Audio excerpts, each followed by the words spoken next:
Bueno, pues muchas gracias a todos por acompañarnos aquí. Quiero darles la bienvenida. Mi nombre es Jonathan Luis y tengo el gusto, el placer, el honor de coordinar este proyecto de El Salón de la Crítica para el Guanajuato International Film Festival, Festival Internacional de Cine Guanajuato GIF. Se trata de un espacio en el que queremos ayudar al desarrollo de nuevos críticos de cine en México, pero también queremos fomentar la cinefilia en general, con una serie de pláticas como la que vamos a tener a continuación. Quiero agradecerle al festival, a Sara Finock, a todos ustedes por estar aquí, a toda la prensa, a ustedes, amigos y amigas, por estar aquí, son bien chidos y bien chidas. Y bueno, el Salón de la Crítica, nuestras películas favoritas en 25 años del GIF. Hoy vamos a hablar sobre las películas que nos han marcado en las ediciones anteriores de este festival. Películas que hemos visto, los compañeros y compañeras llevan ya algunos años cubriendo este festival, van a compartirnos esas historias y anécdotas.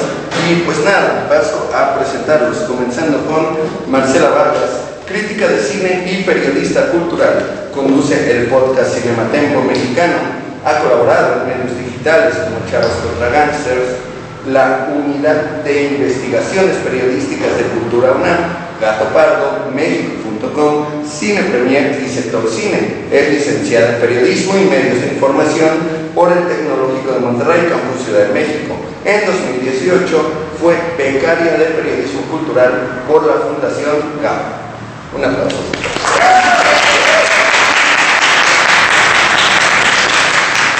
También nos acompaña Elena Reina, egresada de la Universidad Nacional Autónoma de México de la carrera de Comunicación y Periodismo con especialidad en prensa. Cuarto Masterclass de Dirección Cinematográfica por el Sindicato de Trabajadores de la Producción Cinematográfica y Dirección Documental, impartido por Everardo González. Desde hace 10 años colabora para el programa Gente de Cine, el cual lleva 25 años al aire. Se transmite los miércoles a las 19 horas por el 1060 AM y por el 96.5 del FM Radio Educación, lo que le ha permitido cubrir diferentes tipos de eventos relacionados con el séptimo arte y la cultura, especializándose en cine nacional. También un aplauso por favor. Y por acá tenemos a Antonio Tijerino, periodista con más de 30 años de trayectoria en medios de comunicación. Actualmente labora en Grupo Fórmula, en Todo para la Mujer, programa para el que ha realizado coberturas de diversos festivales de cine, entrevistas y premieres. Es conductor y productor del programa Filmofilia. Ha cursado diversos estudios de producción, doblaje, apreciación cinematográfica, fotografía y es locutor certificado y por supuesto amante del cine. ¡Aplausos!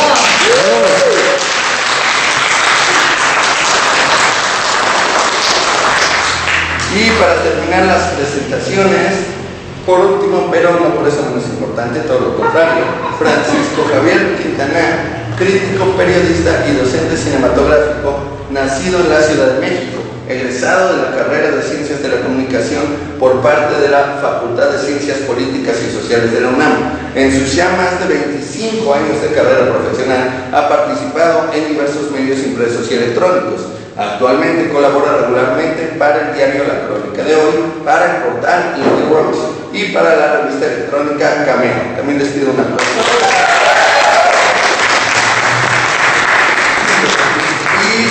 Pues bueno, ya para comenzar esta charla que se reunimos, me gustaría que comenzaran platicándonos, si recuerdan, cómo fue su primer GIF o expresión en corto, en caso ¿en qué edición fue? ¿Cómo lo vivieron? ¿Cómo estaba la situación del cine mexicano en ese entonces? Adelante, por favor.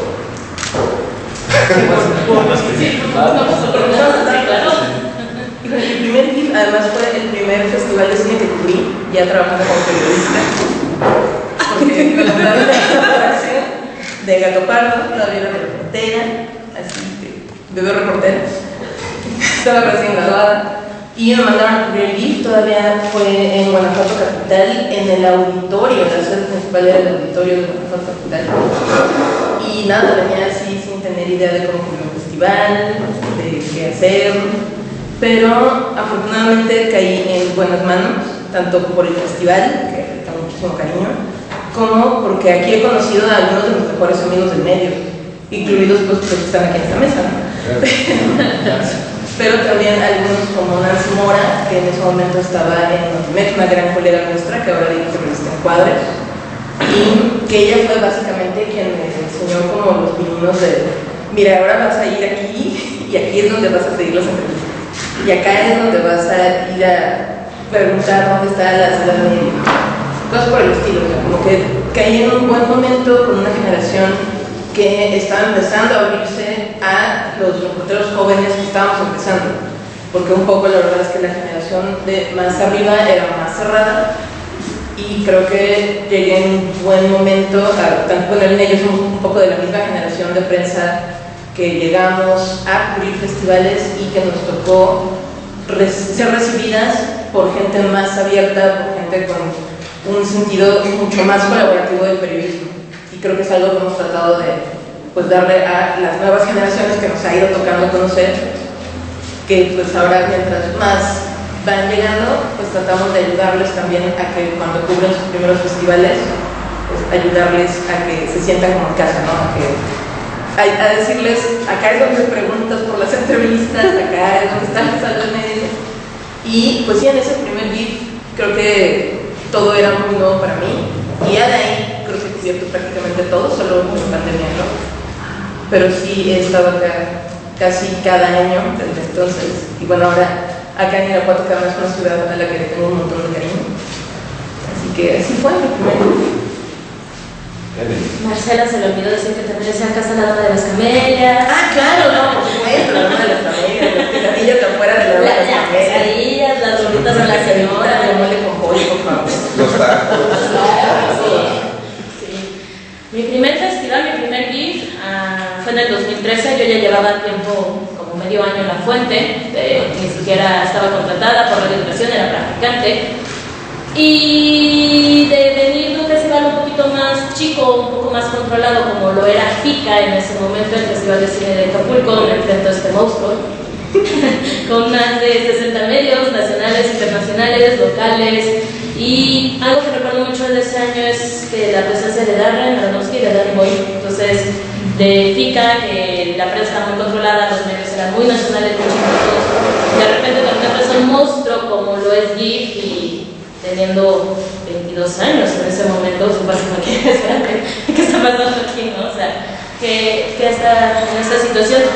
Pero creo que algo que sirve en estas situaciones es como decir, ok, aviéntate, enfréntate, sí, tienes el apoyo de mucha gente, pero la habilidad que vas adquiriendo en monstruos como lo es GIF y como lo es otros festivales también en el país, te ayuda bastante. O sea, te ayuda a abrir tu panorama y te ayuda, te mueves también con ayuda, o te mueves solo o te quedas ahí. Y eso es algo muy difícil de aceptar, pero creo que sí es importante mencionar. Entonces, ese año yo no cubrí San Miguel de Allende, en ese momento todavía eran las dos sedes, San Miguel de Allende primero y después Guanajuato Capital. Yo llegué a Guanajuato Capital y escondieron una cantidad de eventos, y luego en la noche decía, bueno, vamos a la fiesta, ¿no? O sea, vamos a relajarnos. Vamos a relajarnos 4 de la mañana y para el día siguiente a las 6, 7 de la mañana a seguir cubriendo muchas experiencias, aventuras, como dice Marcela, formar amistades, porque son gente que ves, a lo mejor no en tu cotidianidad, pero por lo menos 10 días de varios meses al año son tu familia, son tus amigos. Sí, vives con ellos de corrido casi 24 horas seguiditas durante semana y media, 3, 4 veces al año. Y pues con ellos, corridito 10 días también, o sea, no hay manera de que te escapes de los de la Fuente, fácilmente, la verdad. Además, bueno, otra parte también muy importante de venir son las películas. Evidentemente venimos a tratar de ver todo lo que queremos ver. Tijerino, Javi, ¿cuál es la primera película que recuerdan haber visto en un GIF? Yo la verdad no me acuerdo. Pero en esta edición, 25 años, el día que vi esta presentación de los 25 años. Le decía yo a un amigo nuestro, Ulises, le decía yo, Chams, ¿cómo hemos envejecido? O sea, de repente, te voy a platicar, no es la primera película que vi en mi vida. Te voy a platicar de algo que a mí me causó, como periodista, una gran impresión, fue la plática de Isela Vega. Isela Vega me hizo reír, me hizo interesarme en otras cosas. No he vuelto a ver la figura de Isela Vega en el cine nacional igual que después de escucharla. Ahora recientemente, que por desgracia también Oscar se nos fue, y con el amigo Irving que tenemos aquí enfrente, le decía yo, las primeras imágenes eróticas de mi generación fueron con ellas dos, ¿no? Eso es lo que a mí me ha dejado aquí. Sí, digo, vamos a ser sinceros, pero sí, o sea, veías a Isela Vega y a Chica, fueron las primeras mujeres, creo yo, en el cine mexicano que asumieron su sexualidad y que no eran castigadas por asumir su sexualidad, ¿no? Esa charla en San Miguel, yo la recuerdo mucho. Recuerdo mucho la charla con Luis Carlos Ruiz, también con don Eric del Castillo, que en aquel año traía su proyecto de mostrar las batallas de Celaya. Eso es lo que a mí me ha dejado, ¿no? Como dice Marce, cuando llegas a cualquier festival, pues sí, primero tienes que saber las entrevistas y todo esto, pero también tienes que saber dónde vas a comer en la noche. Si encuentras una tienda de estas de conveniencia abierta, si sabes que si no sirve el microondas, pues te comes el lonchibón frío. Todas esas cosas son lo que le van dando su sal y su pimienta a un festival. A mí me tocó encontrarme con personas como Columba Verdes, por ahí, que eran los críticos, eran a los que apuntabas a ver cómo le hacían, ¿no? Para ir aprendiendo de ellos. Ya después fuimos aprendiendo sobre la marcha, porque no nada más creo yo que muchos festivales, afortunadamente tenemos el grupo, vas aprendiendo la dinámica diferente. O sea, como periodista tienes que ir adecuando a esa dinámica. A mí lo que me dejó fue eso, ¿no? De todas estas personas con las que podías conversar, de las que escuchabas muchas cosas y vas aprendiendo. Y eso lo vas aprendiendo, y como dicen Marce y Elena, pues convivimos entre nosotros durante muchos días al año. Tenemos que estar siempre al pendiente de, ¿sabes qué? Ya cambiaron el transporte, que salía a las 9, pues ahora sale a las 10, pues, entonces, o ya se fue, ¿no?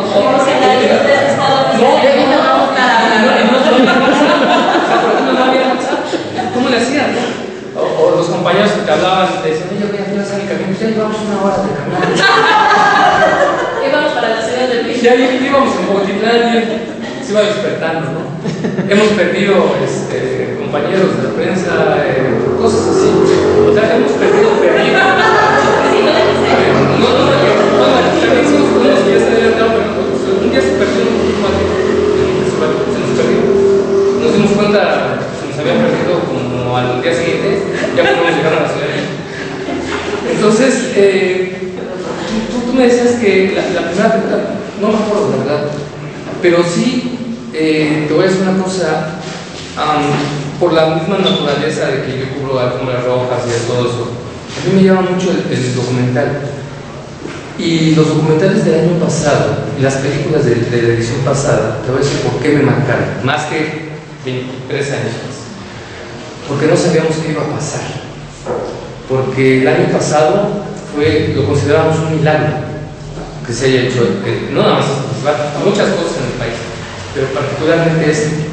Yo me acuerdo mucho de un documental que se llama Distrito de Díaz y Fiesta Mexicana, que me gustaba mucho, pero yo voy más allá de eso, voy a lo que significaba, porque detrás de esos documentales, de esas películas, no es detrás de cámara, no es como edición, sino detrás de que era la edición que no sabíamos si se iba a hacer, que era la edición en la que nos volvimos a ver, que era la edición que nos preguntábamos si irá a ser una edición 25. Fue la edición que nos estuvo Ernesto. Entonces, para mí, esas películas fueron muy especiales, independientemente de todas las demás que hemos visto y que afortunadamente hemos discutido a quién nos gusta, no nos gusta, por qué no nos gusta. Hace rato en el desayuno comentábamos con Max y con Javi de que iba a ser muy difícil, porque pues, los cuatro hemos visto hasta películas diferentes, ¿no? Porque, no sé, tiempos, todo esto. Y una cosa importante de los festivales es que cuando terminan o durante se están celebrando es ¿qué viste? ¿Qué no viste? ¿Qué te gustó? No me gustó eso, esta película no me gustó. Ayer con Iris estábamos hablando. Y eso es lo que me ha dejado a mí el GIF. Me ha dejado muchas cosas de aprendizaje. Películas, te soy sincero, no me acuerdo de muchas. Pero estas, insisto, me marcaron por eso. Porque la edición 24 no sabíamos qué iba a pasar. Afortunadamente, hoy estamos aquí. Perdón, bueno, yo quisiera empezar también mi intervención recuperando un poco la pregunta original y también mezclando con la pregunta que se acaba de hacer sobre la película, porque además se responden prácticamente de la misma forma. Mi primer GIF, que de hecho no fue GIF, fue expresión en corto, fue en el año 2009. Yo había oído hablar del festival previamente, y había oído que había tenido grandes personalidades, que habían dado por Tim Burton por aquí, etcétera, etcétera.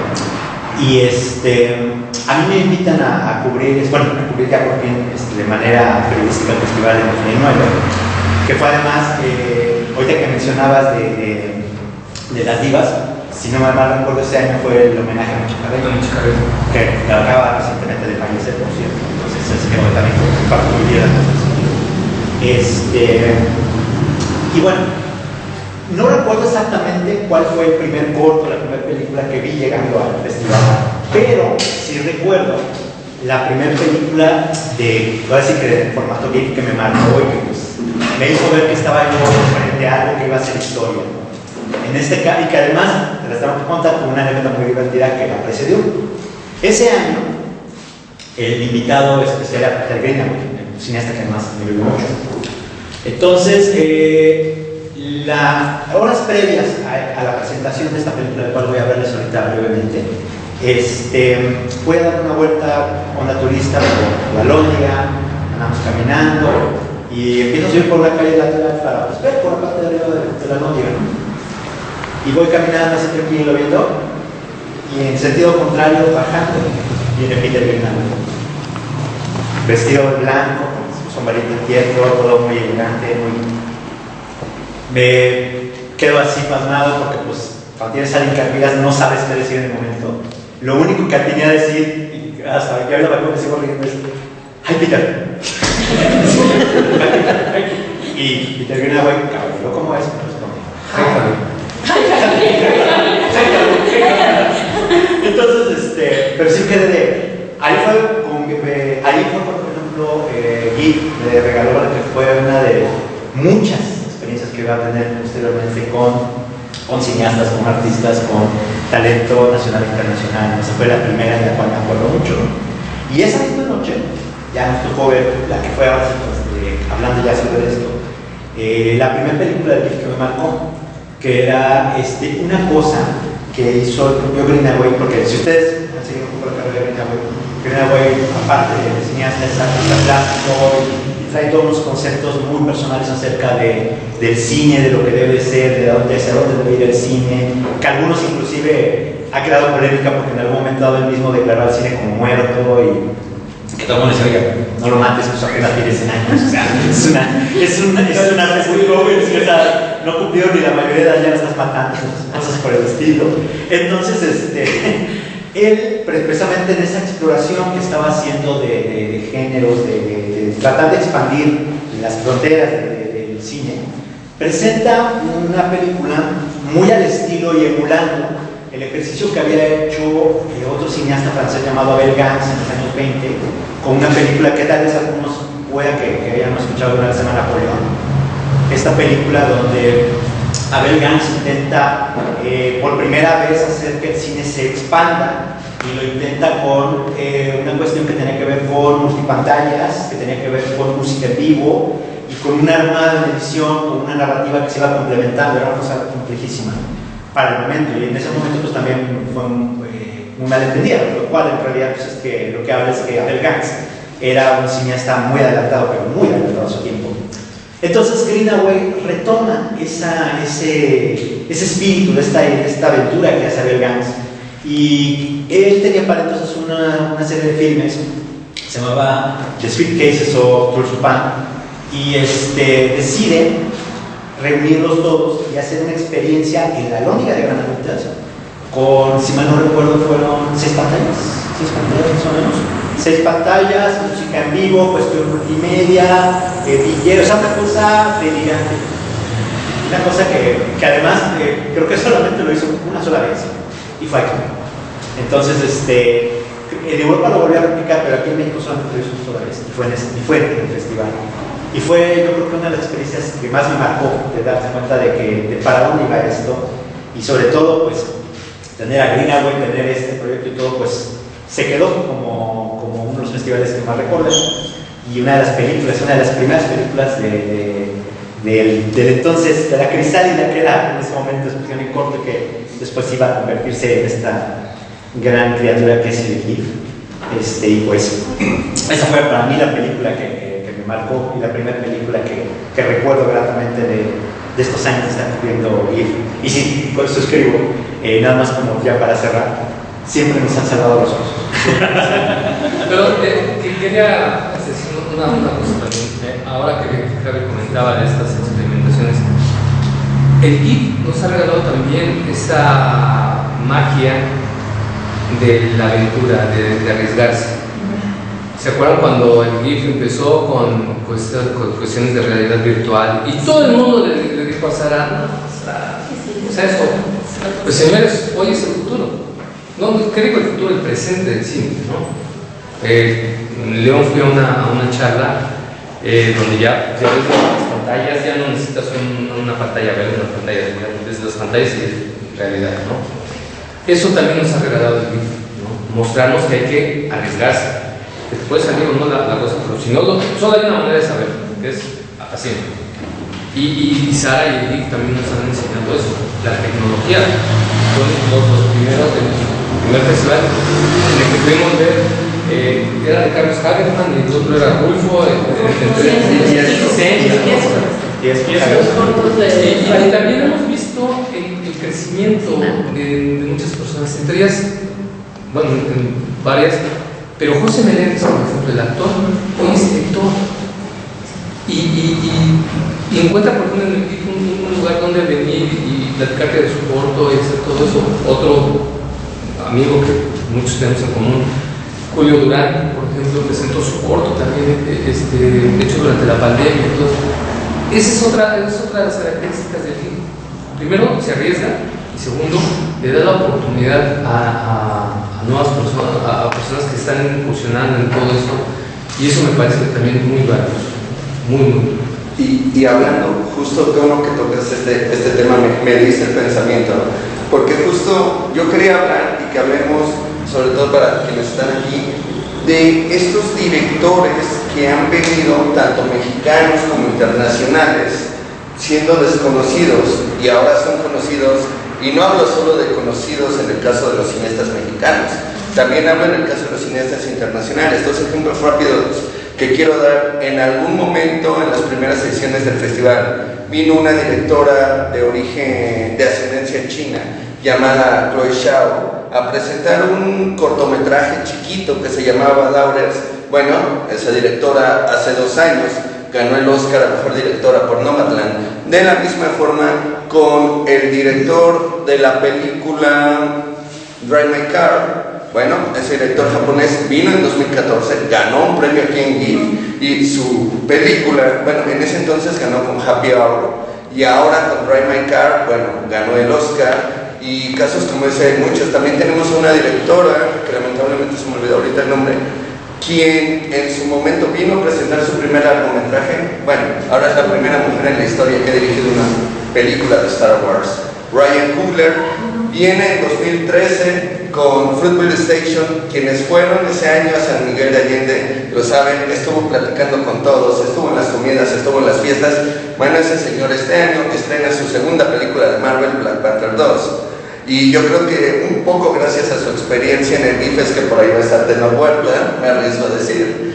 Y casos como ese, bueno, ni hablar de los mexicanos, ¿no? Aquí se han premiado las óperas primas de Emilio Portes, Sebastián del Amo, Julián Olezola, Rubén Imas, bueno, Amate Escalante, talento local, presentó aquí sus primeros cortometrajes.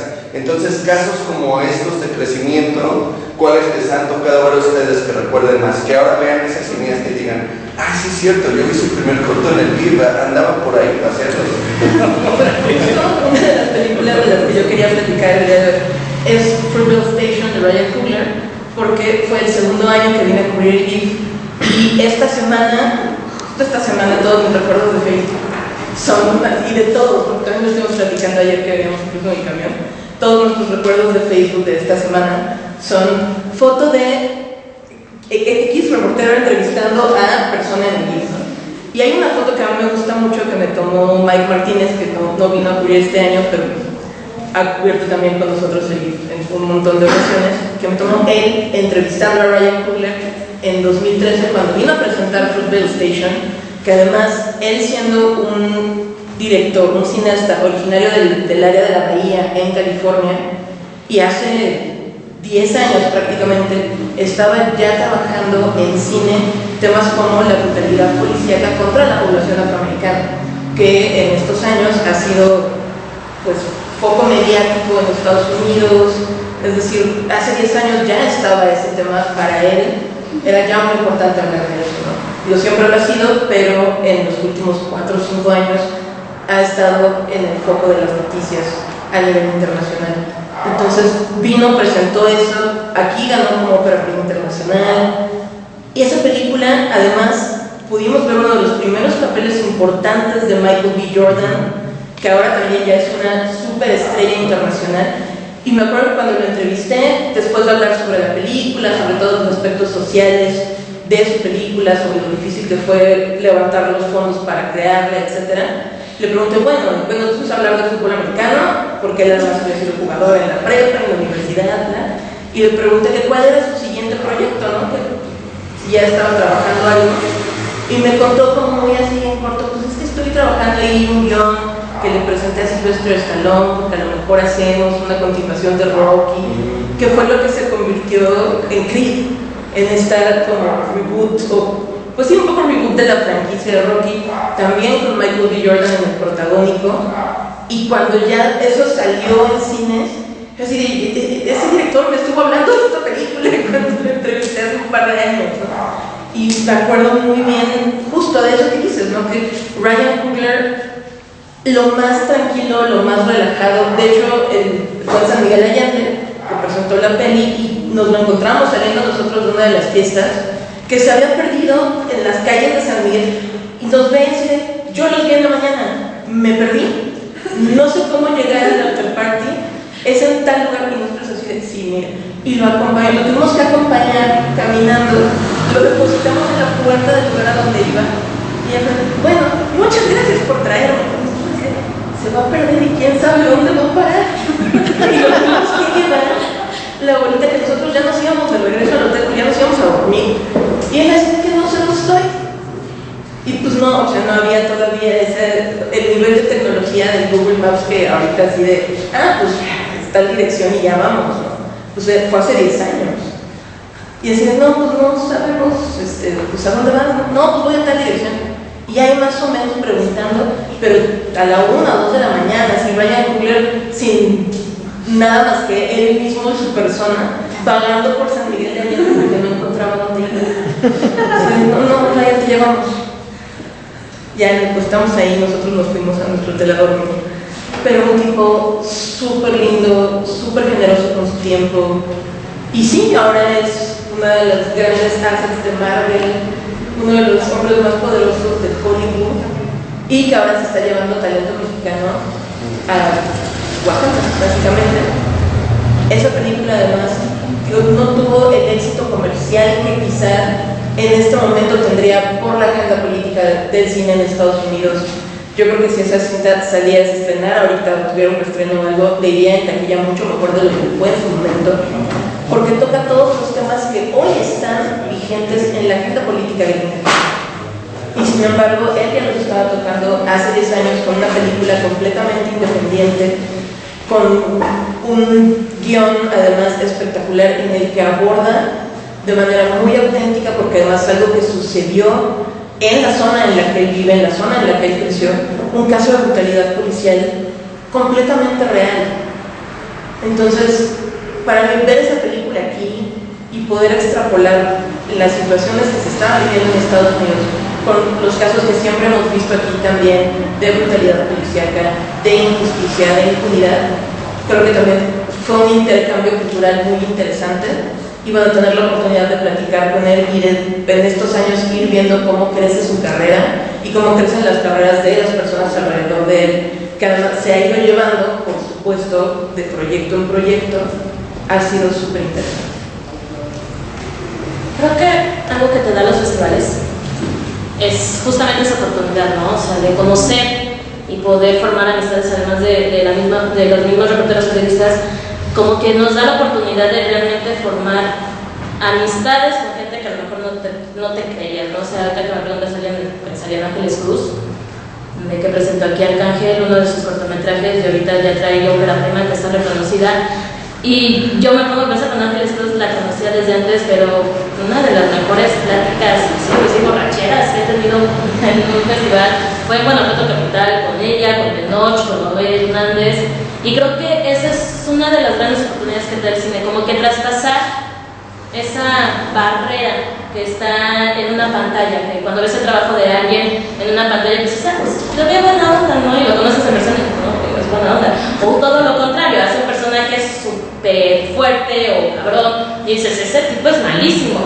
Y lo conoces en persona y dices, mira, llegas a un punto como actor que realmente se la compras, pero en persona no eres así. Entonces creo que esa es una de las grandes oportunidades que te da el cine, ¿no? O sea, vamos, de noche para muchos periodistas es de casa.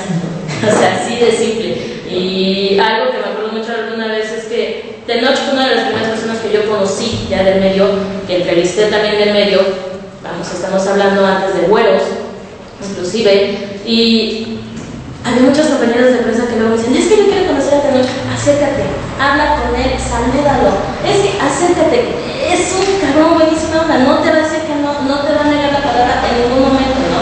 Y siento que ese punto de poder pasar, no sé si decirlo, el trabajo, el aspecto laboral, y realmente empezar a formar relaciones y amistades con muchos realizadores, actores, actrices, productores, mismos editores, músicos, es algo que te da un festival, y no solamente a nosotros como prensa, yo creo que al público también le da la oportunidad de conocer y de traspasar la pantalla, ¿no? De conocer quién está atrás de una pantalla o a quién está viendo en esa pantalla. Pues fíjate que a mí, de directores, Amat Escalante. O sea, yo me acuerdo de los primeros cortos, y un día me sorprende una película de un ser que proporcionaba placer hasta el punto de la muerte. Y Amat, a mí me parece que es uno de los directores que este festival ha visto crecer, y que también él ha visto crecer al festival. Y yo creo que es uno de los directores que yo pienso que hemos visto su evolución, una muy buena evolución, hasta llegar a ser, yo creo que uno de los mejores directores de este país.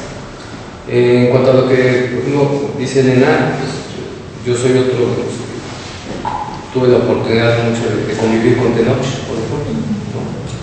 Con Noé. Noé Hernández es un tipazo, porque Tenoch es una persona muy inteligente, tan inteligente que mueve las redes como él quiere. Digo, no sé si muchos se han dado cuenta. Ya lo dejo, pero bueno. Pero por ejemplo, Es que me ha venido o sea, Tenoch también era uno de los que teníamos por aquí, a Noé Hernández, que repito, siempre es un gran actor y una muy buena persona.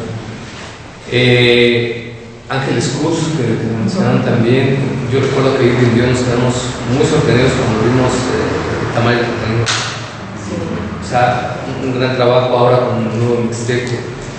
Tatiana Huesos es otra, ¿no? O sea, que vimos haciendo documental y de repente vemos aquí su primer ficción que estuvo el año pasado. Entonces, cuando ves así muchos directores que hacen cine muy comprometido también, Y dices, bueno, pues eso es otra cosa que te ha dejado inquietud, ¿no?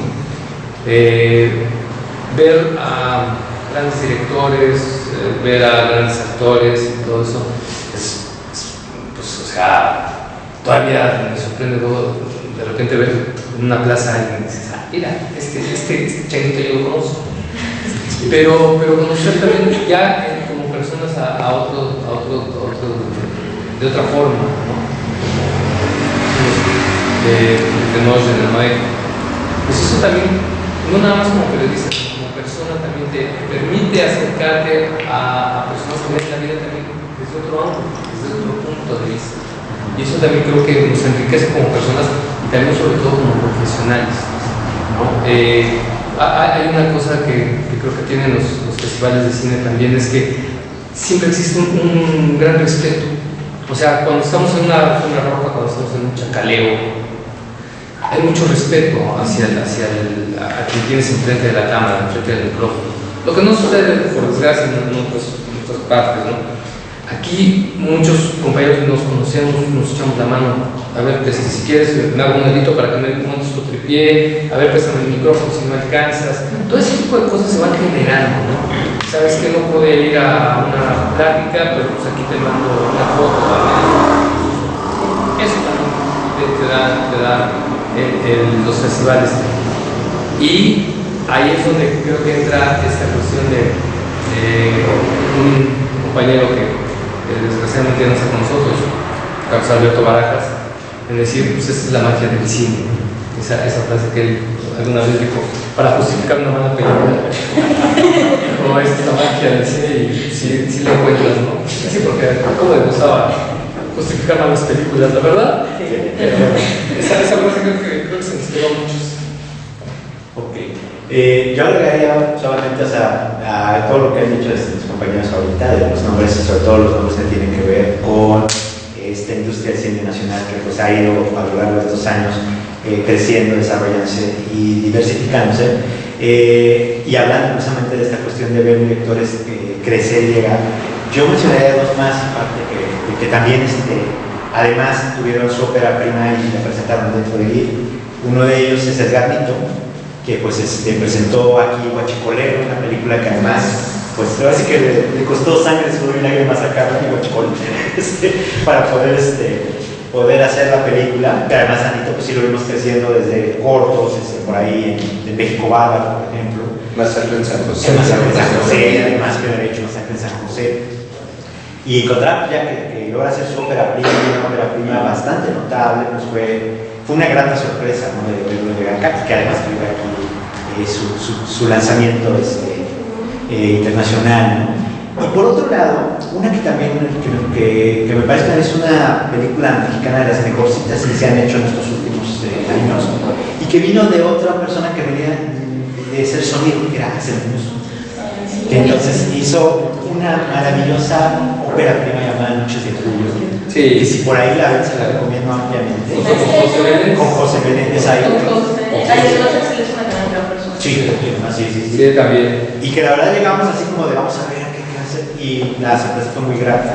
Fue encontrar una película muy sensible, muy a contracorriente de lo que se estaba haciendo en el momento, con grandes actuaciones, con una historia muy original. Y que pues fue como una de las grandes revelaciones de ese año y de 2018, si no recuerdo fue la edición, y pues sí, fue verlo crecer precisamente de estar haciendo sonido y de repente lanzarse a hacer su ópera prima y que resulta una cosa tan notable, ¿no? Entonces, y como esos, o sea, son solo dos, pero como esos yo creo que caen muchísimos más a lo largo de la historia del libro, ¿no? Y bueno, sería. Justamente de Noches de Julio, alguna vez platicando con José, él decía que cuando a él le dirigieron decía que Axel no veía la escena. Axel se iba hacia atrás y agarraba los puros audífonos y cerraba los ojos. ¿Por qué? Y entonces empezaba la escena y frenaba. No estás actuando como quiero. Ay, no me estás viendo, pero te estoy escuchando. O sea, cómo él que se dedicaba al sonido, a ser sonidista, ¿a qué punto llevó su profesión de que no necesitaba ver la escena y con escucharla sabía lo que estaba buscando, sabía lo que necesitaba para esa escena? Entonces el José decía, es que a mí nunca me vio quitar y no me iba atrás, se tenía unos audífonos y ya sabía lo que está pasando y si realmente estábamos llegando a lo que él quería. Cuando a mí me dijeron eso de expresión, o sea, dirigir sin ver y con el puro sonido. Wow. Y, bueno, perdón, sumando, a lo mejor me estoy adelantando a tus pensamientos, pero algo que creo que Tan predecible. no, es que tienes a caracol periodistas aquí, entonces, perdón, nos adelantemos a tus preguntas, que tanto de tu trabajo de tomar. No, y adelantándome un poco, y creo que es importante mencionarlo porque creo que habla justo de esto que estamos platicando, ¿no? Una de las razones por las que hemos visto crecer a tantos talentos, tanto detrás de cámaras como frente a, bueno, como pantalla, en este festival, es porque el corazón del festival sigue siendo la formación de talentos. También una de mis secciones favoritas del LIB siempre ha sido identidad y pertenencia. O sea, poder ver estos trabajos hechos por estudiantes, por gente local, o sea, el rally también, ver los trabajos de los chavos, no solo pues de Guanajuato, sino de todo México, que se juntan para hacer sus cortos y para traer a la vida historias que uno ni se imagina. Especialmente, para mí Identidad y Pertenencia sí es mi favorito como tal, porque lleva un montón de historias locales que de otra manera, ¿quién las va a contar? Entonces poder ver después a esos chavos crecer e ir saliendo sus nombres en otros proyectos es fabuloso. Entonces creo que de entre las muchas cosas que me gustan de este festival, esa sección en particular, yo a veces me puedo saltar otras ceremonias y otras premiaciones por irme a ver la premiación de Identidad y Pertenencia. Me puedo perderme películas largos y demás por irme a ver el rollo completo de los ganadores de Identidad y Pertenencia. Sí, justamente después de que Jonathan me invitó, me puse a pensar, a ver, películas. Me dije, güey, también hay cortos. O sea, uno de los cortos del rally que tengo muy metido es el de Yo Primero, que es una historia muy divertida de dos amigas ya viejitas que buscan siempre ser la primera en todo, y el corto te habla de que ahora ellas quieren quién va a ser la primera en morir. Entonces, yo tengo que ser primera. De hecho, es de esta chica que se llama Pauleta Aguilar. Y ese corto lo tengo muy metido, igual que un corto que de hecho ganó el año pasado del rally que se llama Muerte en Guanajuato. Bueno, era una risa ese año salir porque uno diría Muerte en Guanajuato, qué tema, y luego en Guanajuato, no. No vamos a ir a ver. Y cuando te das cuenta que un tema, si tú lo analizas tan fuerte como te manejan el corto que haces con un cadáver, que aparte ni siquiera me mataste, eso fue accidental. ¿Qué haces con un cadáver? Si tú te pones a pensar el tema muy seriamente, dices, güey, esto es de una noticia que tú encuentras, no sé, en la nota roja de se deshicieron de un cadáver dos amigos, ¿no? Sí, ¿no? Pero la manera en cómo maneja el corto este chico, que aquí tengo su nombre, Ernesto Primero, de verdad te aliviana mucho. Y creo que eso tiene mucho, muy interesante el rally, y también lo dice Marcelo, ¿no? Identidad. Son muchas historias, son muchas visiones, y la manera en cómo te las cuentan, sobre todo en el rally, que son 48 horas, es un mérito, sí, y eso muy fuerte. les ayuda a ir tejiendo por el hecho de que en el rally pues participan actores que ya son conocidos, participan Cristian Ferrer, participa en mi Tenocho, ha participado en el rally. Esto les ayuda a ir creando vínculos con una industria que afortunadamente ha ido creciendo muchísimo en estos 25 años. Ahora, fíjate que Identidad y Pertenencia nos permite también otra cosa, que es en 25 años y en los años que lleva, lleva 12 años, pero lo que voy es que el festival le ha permitido a mucha gente acercarse al cine. Hay personas que llegaron a los 50 años y nunca habían visto una película. Y aunque parezca sorprendente, así es. Y luego estos 12 años donde se están formando, tal vez no cineastas, pero estás formando público. Y estás formando también a esa generación que tal vez dentro de 5, 6, 10 años los vas a ver. Y se acercaron a querer ser directores, actores, fotógrafos, gracias a ti. O sea, tenemos que dimensionar bien qué es lo que está sucediendo atrás de ti. Atrás de mí no nada más es ver películas, no nada más es venir y sentarte, sino hay que ver todo lo que hay detrás.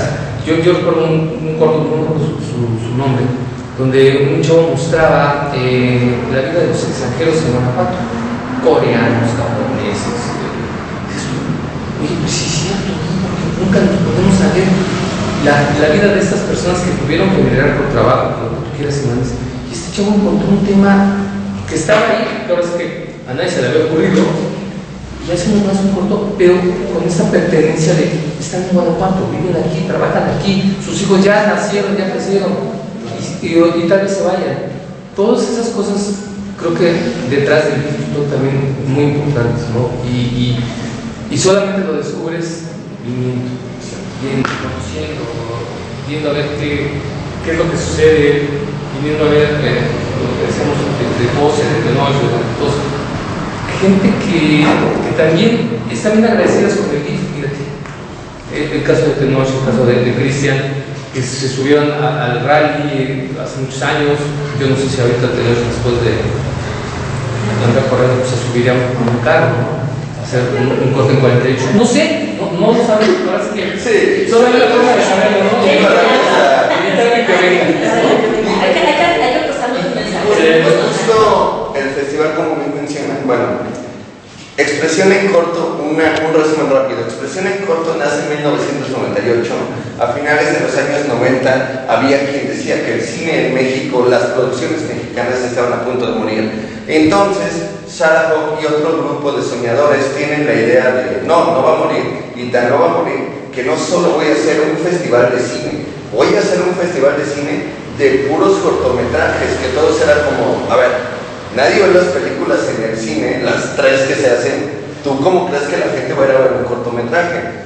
Ella y su equipo buscaron darle una difusión al cine, y como parte de esto nace la idea de, ahora hagamos un rally universitario, pongamos a los chavos a hacer cine, ahora hagamos identidad y pertenencia. Y así como los casos de los que hablábamos hace rato, de Tenoch, Deportes, etcétera, etcétera, que han venido a presentar sus primeras películas y ahora están triunfando. Bueno, en el caso de gente que ha participado en el rally universitario, no recuerdo si el año pasado o hace un par de años, tuvimos a un chico nominado que por hacer los efectos especiales, efectos de sonido de la película Belzebú, por ejemplo.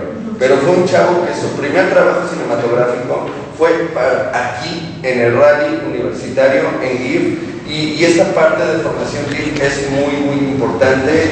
Y ligando con el siguiente tema, algo que también es muy importante del festival, otro de sus principales objetivos, además de ayudar al cine mexicano, era: voy a llevar el cine a donde nadie lo ve, pero no solo voy a llevar el cine, voy a llevar el cine que no se ve en otros lados. Voy a traer películas, no solo mexicanas, internacionales, que no vas a ver en la cartelera comercial nunca, ni en la Cineteca, o que en algunos casos sí se llegan a ver.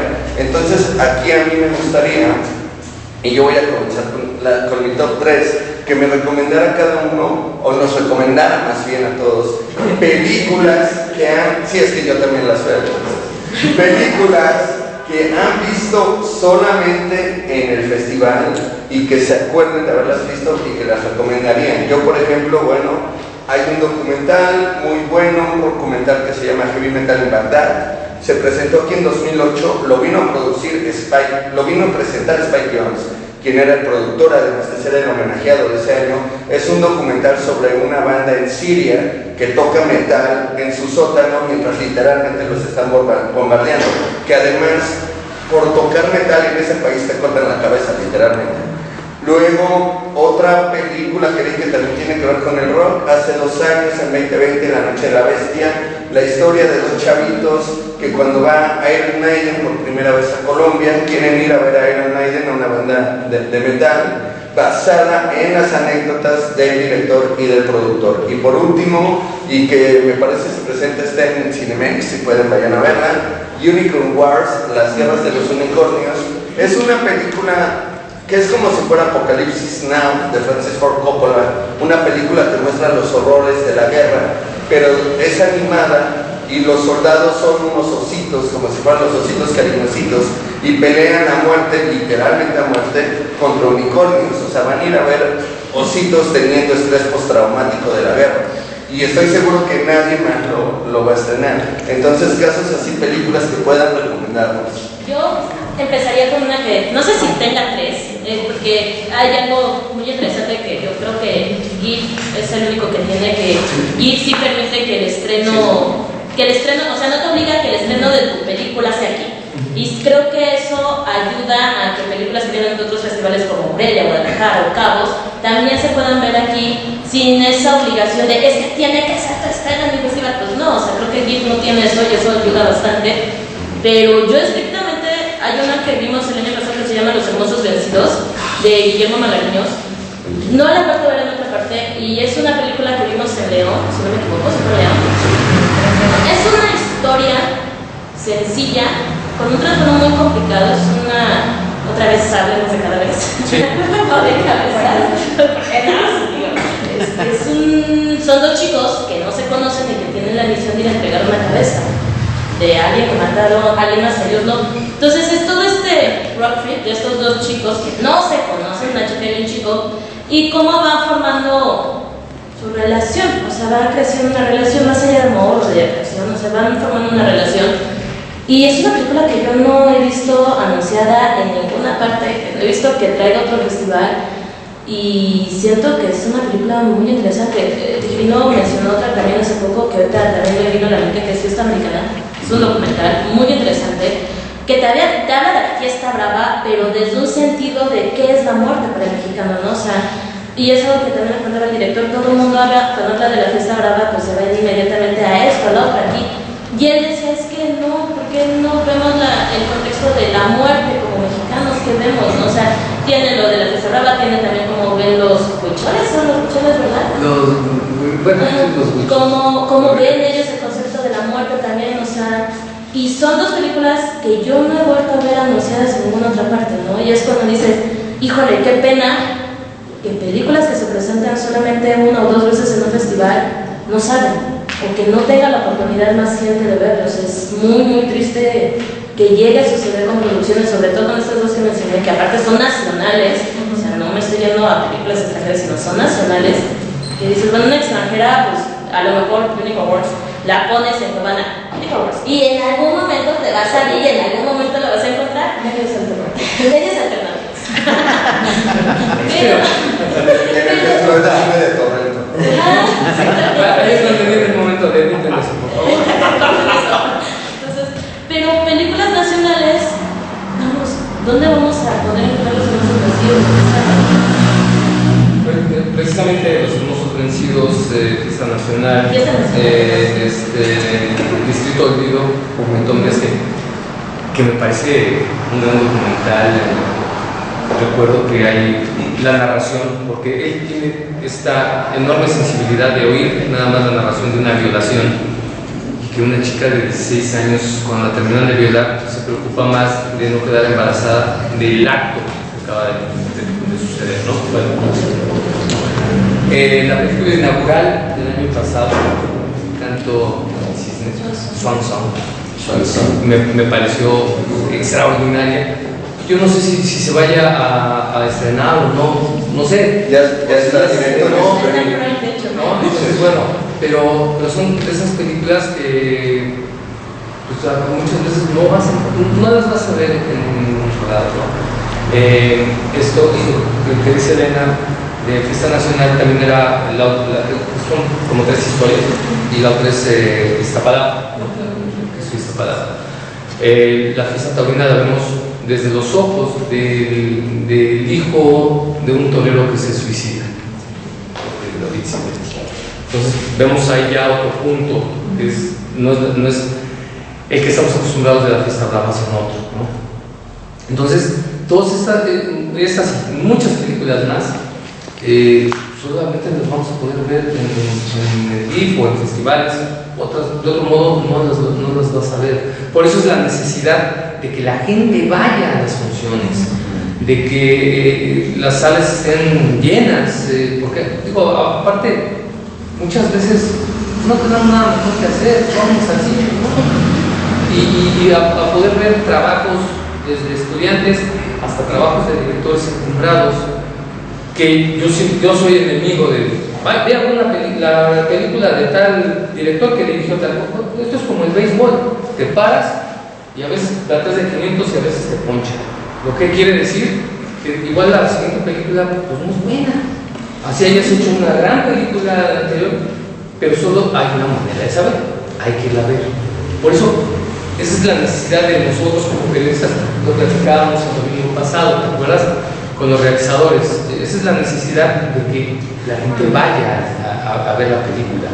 Comentábamos, en 1998 se hicieron 8 películas. 8 películas. Por eso mucha gente decía, el cine mexicano está muerto. Son las mismas 8 películas que se hicieron 100 años antes. ¿Sí? Afortunadamente, como bien lo marcaste, Sara simple y sencillamente se aventó a hacer algo que nadie había hecho. Los cortos, pues me acuerdo de los que pasaban antes de las películas de Demetrio Ripatúa, ¿no? Que eran como noticieros y de repente veías un poquito y otro. ¿Te acuerdas del vampirito que salía en Canal 11? Ah, sí. Sí, llegabas a ver unos cortitos pero nada más. ¿No? Y la mayor parte decías corto, animado, documental de animalitos. No, los festivales como el nos han enseñado que el documental puede ser más allá de los animalitos y que el corto puede ser más allá de la animación para niños. Eso es lo que comentaba yo hace rato, crear público. Ya estamos creando realizadores, estamos creando también, aquí voy a esto, prensa especializada también, ¿no? Insisto, yo veo a Lumba y hemos visto a muchos periodistas especializados en cine, no improvisados, o sea, no gente improvisada, no gente que la sacas de un lado y la mandas a ver cine, ¿no? Y que te da un punto de vista tal vez muy personal, pero que le faltan ciertos elementos para poder ver dar una opinión sobre una película. Eso es muchas de las cosas que ha creado el cine también. Nos ha creado como profesionales, nos ha empujado a cada día ser mejores. En esta edición, por ejemplo, hemos podido encontrar chavos que ya vienen de otros lados de la República, y eso también nos alimenta mucho, porque de cierto modo también hay un problema de centralización. Entonces, de repente, cuando hay un chavo de Monterrey o de Reynosa, de donde sea, De Tijuana. Sí, la verdad, o sea, eso es algo bien a tomar, ¿no? Que de repente estás comiendo y estás platicando y de repente ya quienes marcamos la diferencia de edades con gente mucho más joven que nosotros y que ven cosas que nosotros ya no vimos y al revés, ¿no? Le dicen, bueno, mira, es que yo vi eso y te dicen, sí, es cierto. Esa retroalimentación, eso es también lo que nos da el GIF como periodistas, como espectadores, porque también de vez en cuando nos desconectamos el chip de, aquí le faltó la luz, el sonido está mal, con que te haga tal vez pasar un momento, Con que te haga sentir algo. aunque sea algo, aunque te rías de algo que puede parecer muy banal, pero eso también te lo da, porque finalmente el cine es entretenimiento, ¿no? Y creo que de ahí debemos de partir también. Nosotros ser también ese puente para que el espectador vaya, y ojalá que todas las funciones estuvieran llenas, ¿no? Eso yo creo que sería lo ideal para el futuro del periodismo especializado en cine. Pensando en películas que solo hayamos podido ver aquí, creo que me pasa lo opuesto. Justo las películas que se me ocurren han tenido un montón de eco fuera del festival. Estaba pensando en documentales en particular, que creo que siempre la selección de documental del GIF destaca. Es algo que además, por los medios en los que yo he estado, aunque me encanta ver ficción en el GIF, por los medios en los que yo he estado y por mi línea de trabajo, siempre resuena más documental, y también escribiendo más documental. Pero, por ejemplo, en 2018, Hasta los dientes, de Alberto Arnau, Sí, claro. esa película creo que a todos nos destruyó de mil maneras distintas. Y saliendo además, ver a los papás de los chicos sobre los cuales es este documental que es súper intenso, de Javier Francisco Redondo y Jorge Antonio Mercado, pues teníamos a los papás en la promoción. Y salías y los papás tenían la presteza de platicar con uno. Pero ¿qué puedo decir, no? Perdón, yo te voy a decir una cosa. Cuando yo salí de esa película y me dijeron, está la mamá de uno de ellos, fue la primera vez en todos los años que tengo como periodista de decir, no quiero, porque no sé qué le voy a preguntar a una madre a la que mataron a su hijo de sangre. Digo, Fue lo primero que pensé, después me la tuve que tragar y ir y preguntarle a la señora ciertas cosas. Pero ahí es donde, como persona, o sea, ya quítate de periodista como persona y dices, ¿cómo le hago? Sí, ¿no? Y se vuelve una cosa tremenda, porque justo esos documentales, uno sale y sabes que siendo el estreno de un documental, que siendo el festival el primer lugar donde se está pudiendo ver, te toca a ti como prensa especializada ser ese puente para generar el ruido suficiente para que la audiencia lo pida y se pueda ver en otros lados, porque además sabes que es el tipo de historia que quieres que salga, que quieres que ocupe pantallas y se haga un espacio entre las franquicias y entre las otras 30 comedias románticas que hay en pantalla. Y lo dice alguien que ama las comedias románticas. Pero sabes que son las películas que quieres como prensa especializada, especialmente el cine mexicano, quieres que se haga un espacio y quieres que la audiencia vaya y la busque. Entonces, pues te toca tratar de hacerles ahí caminito, tratar de ayudar de alguna manera, ¿no? Y afortunadamente los documentales que se han presentado en IF, otra que a mí, bueno, también siento que he ido ahí con la bandera de esa película desde que la presentaron acá, que es Las Flores de la Noche, que fue de la primera, además la edición del GIF, que fue la primera virtual cuando empezó la pandemia y no sabíamos, bueno, fue híbrida, pero fue esta edición en la que tampoco sabíamos qué estaba pasando porque acababa de empezar la pandemia y todo era raro. Y esa película también tuvo un eco muy importante, tan importante que sigue sonando y sigue teniendo impacto como parte, además de un movimiento social y un movimiento cultural como puede ser el de la comunidad LGBT en México. Entonces, estas películas creo que, aunque quizá no han tenido, digo que hasta los dientes sí tuvo un estreno comercial, pero aunque tal vez no ha sido el impacto que todos los documentales en México quisieran tener, como fue en su momento Presunto Culpable, siento que después de esa película todos los documentales mexicanos quieren tener ese impacto de destruir la taquilla y wow, y es muy difícil que vuelva a suceder por un montón de razones, pero poder ver cómo esas películas hacen eco de alguna manera, y ahora con todas las plataformas de streaming que hay y con experimentos como puede ser incluso lo que hizo Isaac Cherem con Leona, que cuando se cayó su estreno comercial la subió a Vimeo y empezó a hacer su propia especie de video on demand, como él mismo con su Vimeo, pues de encontrar la manera, ¿no? O sea, creo que cada vez la distribución y la exhibición en modo virtual pueden ir encontrando otros caminos. De persona yo sí, vayan más al cine, por favor, al cine mexicano en general, pero para mí ver esas películas primero en el GIF y después hacer como esa chambita de si mi aportación a esto puede ser publicar la reseña, publicar la entrevista, poner ahí unos tweets para que la gente vaya y la vea, pues a lo mejor es un granito de arena, ¿no? Especialmente con películas como esas que uno sabe que... Me choca la frase, es una película necesaria, porque me parece un cliché horrendo de cuando ya se te secó el cerebro y no... No te la puedes ver. Porque es una película necesaria. Que es como lo que sirve cuando ya se te secó el cerebro y necesitas llenar caracteres.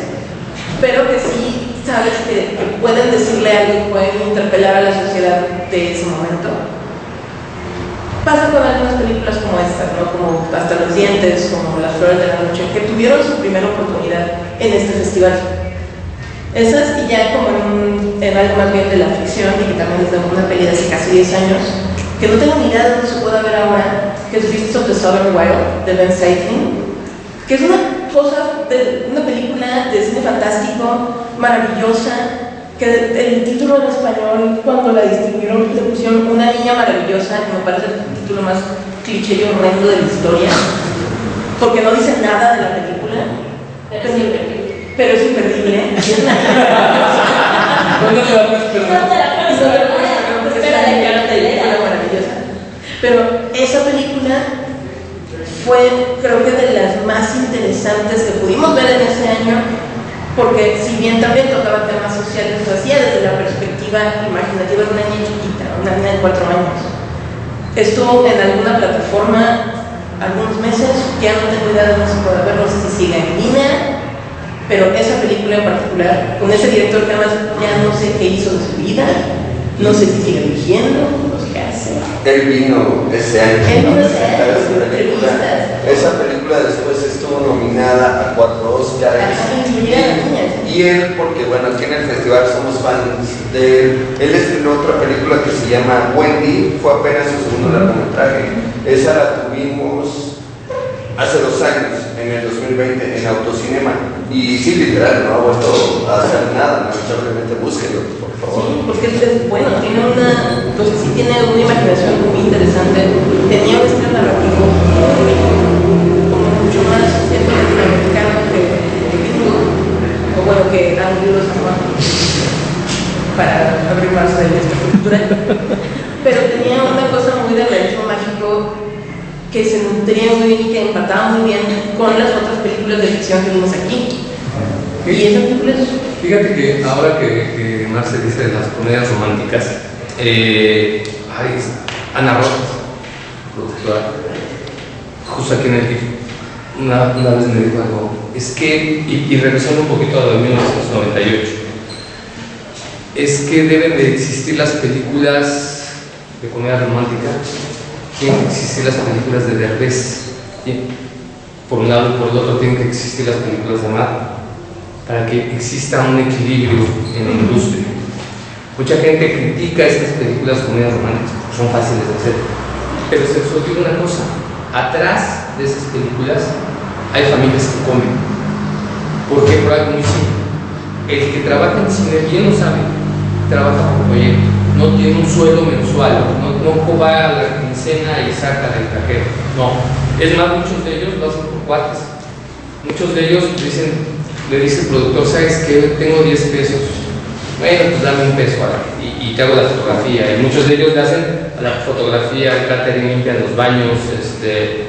Hay gente que come detrás de estas películas también. Están como la prensa. Sí, exactamente. Exactamente. Pero sí tenemos que ser bien conscientes de eso.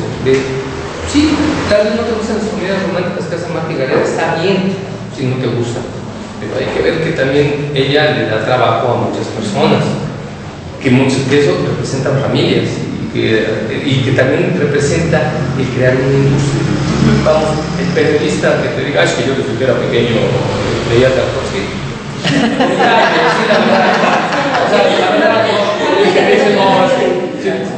Luego siguen con una profundidad, ¿no? El otro día estaba en una fila para entrar al cine y estaba oyendo al psicólogo autorizado de Batman, ¿no? Es que Batman no hubiera dicho eso. ¿En qué momento pasó de ser un cómic a tener ya su psicoanalista personal Batman, ¿no? Sí, digo, porque la verdad es que está también el cine que hay que ir a ver para disfrutar. Hay otros que sí, muchos que hemos visto. Es que a mí no me tantas películas. Y ahora, hablando en este sentido, para que vean que GIF es un festival tan diverso, que también hemos tenido comedias románticas, obviamente, unas que buscamos que sean un poquito más. Es que hay comedias románticas buenas, o sea, comedia romántica la gente cree que es como una etiqueta automáticamente mala, y no, hay comedias románticas muy bien construidas. Nora Ephron, diosa Nora Ephron, era la diosa de las comedias románticas. Sí, represent, por favor. También hay comedias románticas muy malas, pero de eso no significa que no haya comedias románticas bien hechas. Pero eso nos permite el GIF y otros festivales, ¿no? También empezar de un lado y del otro. Digo, finalmente el año pasado ya hubo un festival que se robó un poco de cosas. Y ahorita que comentabas también a Derbez, ¿no? Bueno, en este festival no hemos tenido no a 2, a 3 Derbez. Ha venido a presentar películas Eugenio Derbez, Aislinn Derbez y Vadir. Han venido al festival a presentar sus películas. Y del otro lado hemos tenido también a Damián de Casa. Y a todos los ficheros. Y a todos los chismes. Y a todos los ficheros, ¿no? Exacto. Es que y Marta y Gareda, que es gran amiga del festival también. Sí, Marta, de hecho, casi que está aquí. O sea, Marta y Gareda también ha venido aquí a presentar. Y exacto, no está peleado. Eiza González, o sea, muchos actores, muchas actrices así han estado en este festival Y creo que eso también está padre, porque a lo mejor hay alguien que no le entra al cine independiente, que no le entra a los cortos, viene a ver la película de Derbez y de repente ve que hay un grupo de chavitos ahí corriendo por la ciudad de algo que se llama el rally. A ver, voy a ver sus cortos, están padres, voy a ver más cortos. También se trata de eso, este festival, de que haya esa diversidad para todos los públicos. Y antes de pasar con preguntas y respuestas, señor, por favor, Muchas gracias. sus películas. Yo me regreso, ahorita me alejo un momentito de la cuestión del glamour y me regreso a hablar por algo, pero algo que mencionó Jonathan es importante, ¿no? Esta cuestión de la diversidad. Y algo que tiene el GIF, que todo festival que se precie de algo debe de tener, es esta mirada diversa, y no me refiero solamente diversa a los temas, sino también diversa a las filmografías, porque, pues, ¿cuántos festivales ustedes realmente, o cuántas veces han podido ver, por ejemplo, filmes que vengan de Siria, de África, de Lesoto, de diferentes, bueno, Filipinas, que fue invitado? De países que ni siquiera sabemos que Exacto. Entonces, que no sabemos cómo se pronuncia, pero bueno, ¿dónde están?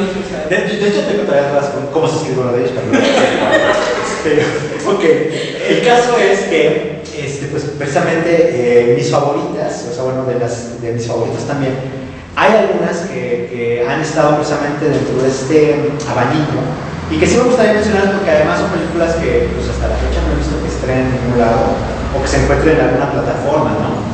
Pienso, por ejemplo, y me voy casi a meter una por año, pienso por ejemplo en Sister Crusher, esta película alemana de la directora Nora Frischheit, espero que lo haya pronunciado bien, mi alemán es malísimo, sobre una niña problema que era todo un torbellino, pero que la parte padre, o sea, a contracorriente de lo que haría Hollywood, de empezar a hacer como de, qué chistosita la niña, ¿no? Se mete a tratar de averiguar qué pasa con esta niña. O sea, pero qué pasa en el buen sentido, de entender por qué la rebeldía, por muchas cuestiones. Y fue una película que tuvieron en 2019, precisamente un año antes de que se viniera todo eso, ¿no? La otra que también destacaría, que es así como de estas películas que además Kubrick parece haber visto porque era una película con producción Sudáfrica de Soto, otra mencionada, era This is not a burial, This is a resurrection. Esta película de este director apellidado Cés, de Mayo Cés, que a mí me dejó batidibuso porque hay que echarle, o sea, y creo que por ahí ya mucha gente lo ha señalado, hay que echar un vistazo a lo que está haciendo África, porque sí es completamente a contracorriente de lo que conocemos como cine convencionalmente, o sea, no tienen miedo de manejar color, no tienen miedo a entrar las narrativas, y además a romper las narrativas tradicionales, ¿no? Entonces, a mí me pareció que además esta fue una película que nos tocó ver ya en plataforma, en esa parte virtual que tuvo que tener el pandemia. Y a mí me dejó pues con una grata sorpresa, unas películas que más recuerdo por esta plástica, por esta narrativa que además, por describirla de alguna manera, porque no es ni siquiera justa la descripción, rayaba con esta cuestión de realismo mágico, con una cuestión de un personaje que hace varias cuestiones y que va vinculado con el destino de una población rural, que es una cosa increíble, pero con una plástica, prácticamente cada imagen es un lienzo. Entonces verlo era un deleite de entrada. Ya la historia, ¿qué les cuento, no? Y es una película que pues solamente la vi aquí, no la he vuelto a ver en ninguna parte. Espero que alguien la rescate en algún momento dado. No, esperemos que sí. Lo cual también pasa con otra película que estuvo el año pasado, que aquí la titularon Playground, en francés Swan, que es también una de las películas, yo creo que más crudas, más directas, pero también más íntimas, que han abordado el tema del bullying, pero meterse literalmente adentro del bullying y ver cuáles son sus mecanismos, cómo funcionan, qué pasa con las víctimas, qué pasa con los que victimizan, por qué esta relación.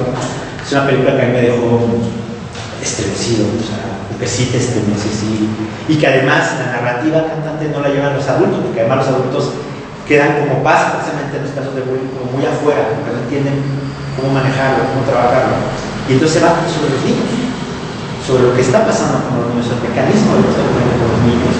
Y es algo que, híjole, a mí me estremeció muchísimo, me dejó muchas preguntas, que además creo que al final de cuentas el buen cine eso es lo que hace, dejarte con más preguntas que respuestas, y que para que empieces a rumiarlas, a pensarlas en los meses posteriores, ¿no?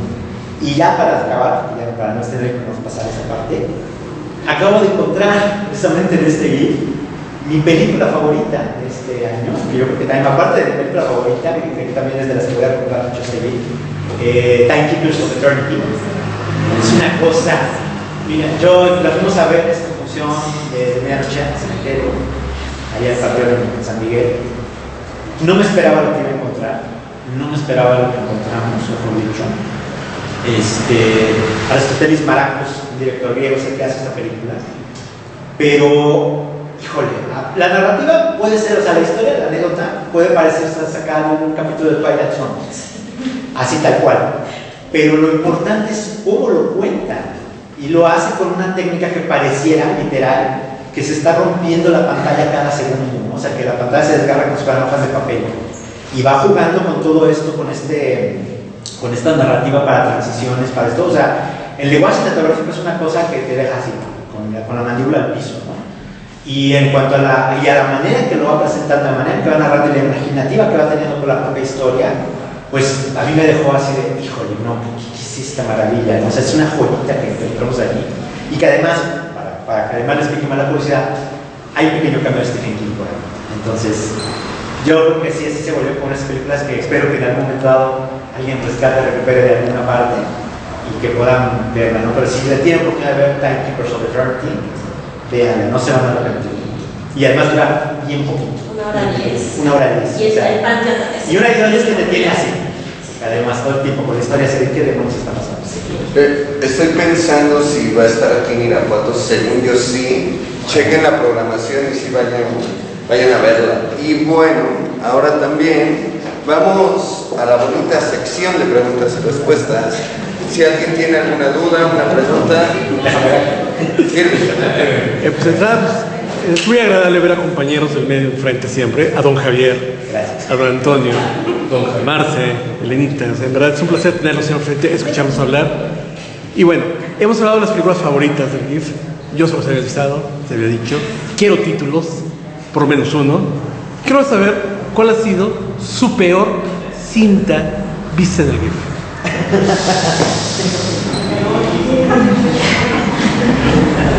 De esas no nos acordamos. Bueno, yo las borro. Sí, es tanto cine, Yo todos los borro, yo vamos los a ver, y nos vamos con un festival de cine, no ves una película, ves 5, 6. No, se te quedan grabadas. Y empiezas con entrevistas por día, ni siquiera por festival, por día. Y haces entrevistas, estás en eventos y tienes que redes sociales, y que tengo que escribir, que tengo que grabar, que tengo que editar.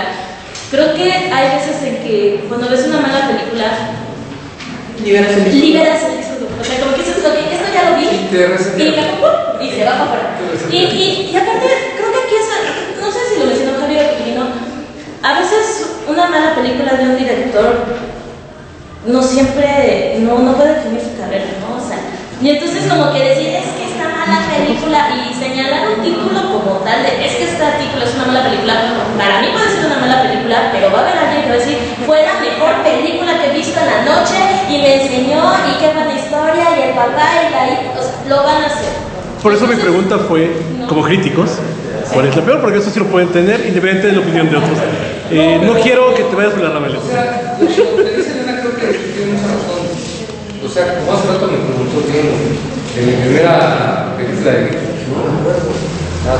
así, de las malas, tampoco menos sí, evidentemente tiene que haber unas malas, ¿no? Tú y yo tenemos una anécdota con la dije precisamente de una película, ¿no? Que nosotros nos queríamos casi salir y él estaba divertidísimo. Cuando también nos recomendó una película, la vamos a ver. Carlos está pésimo. Es que en Guadalajara se veía bien, Carlos, que de Guadalajara se veía bien. La cambiaron. Sí, me cambiaron La revista. Entonces, de las malas, no sé, te juro que por más que es algo que cuando llegas a la Ciudad de México, pues dices, adiós. Yo pero es que ahorita puedo pensar en malas películas que he visto en otros festivales. Sí, a lo que, por ejemplo, para muchos podría ser una muy mala película Sharknado. Y se presentó aquí en Guanajuato 1 y 2 y la segunda película la presentaron con la cobra roja.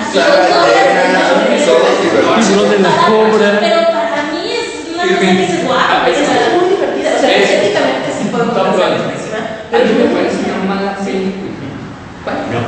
Y muchos les encantó, y la gran taquilla, a mí me pareció ridículo, sinceramente,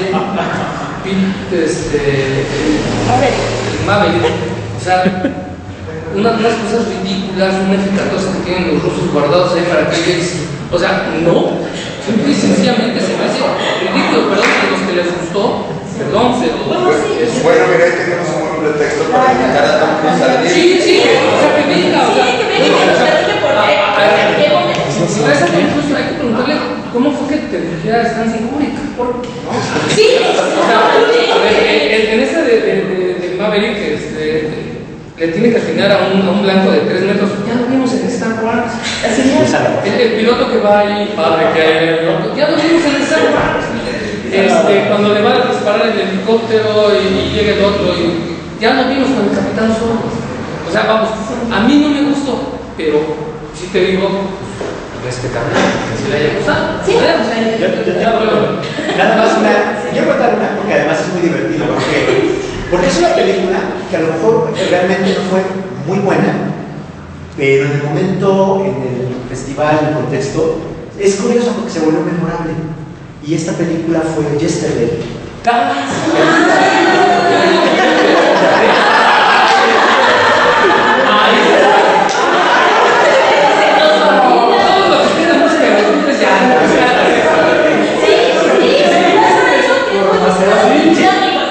Sí, ya no dio segundo vistazo.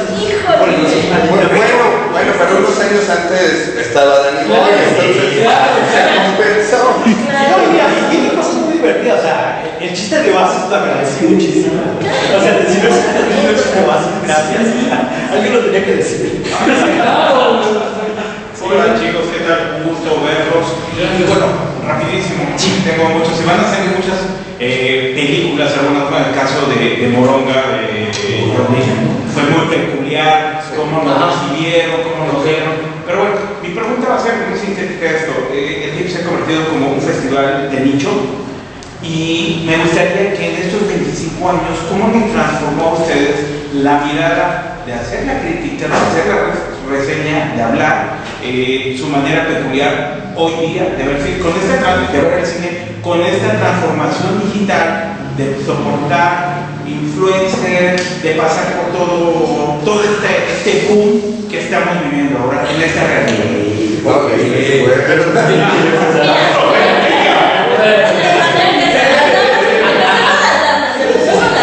Te dejo empezar, pero nada más hago una aviso. Ningún influencer va a resultar lastimado en esta clase. No lo van a entender. La primera edición que se realizó del Salón de la Crítica fue el boom, hablar en ese momento a críticos de muchísima más trayectoria, sumando todos nuestros años juntos, hablando precisamente de los influencers, ¿no? ¿Qué significaba ser influencer frente a alguien que tiene 40 años de carrera, que es menos leído, es menos visto a un influencer, un chavito que lleva 2-3 años, o incluso un adulto ya que lleva 2-3 años en el ámbito digital y que lo ven millones o miles de personas? Creo que hay una diferencia muy interesante a veces entre el crítico y el influencer, y es que en el influencer la inmediatez evita que a veces haya más trasfondo de lo que estás hablando. Y inmediatez me refiero a que hay muchos medios que tienen inmediatez así, y que en algún momento tuviste a Notimex escribiendo en plena conferencia para sacar la nota al momento, tienes la agencia que también escribiendo en pleno momento, pero una inmediatez que ellos manejan, que es la pura información, a una inmediatez de interpretación que no te permite a veces analizar el trasfondo. Y siento que eso es una gran diferencia, y es válido. A veces no quieres leer la crítica crítica de dos partillas de, y es que si ves cuando vuela el pájaro, el trato de decir, y es que si no. Y también es válida la crítica que llega y que dice, como lo dijo Marce, es una película imperdible, vaya, no está bien chida. O sea, también es válida, pero creo que cuando llegas con esa crítica, a lo mejor el punto sería que, ok, ya tuviste la crítica de la inmediatez, a lo mejor vas a ver la película, entonces ahora sí busca la crítica de la investigación, del trasfondo que te va a dar algo, un cuadro político, un cuadro social de una película.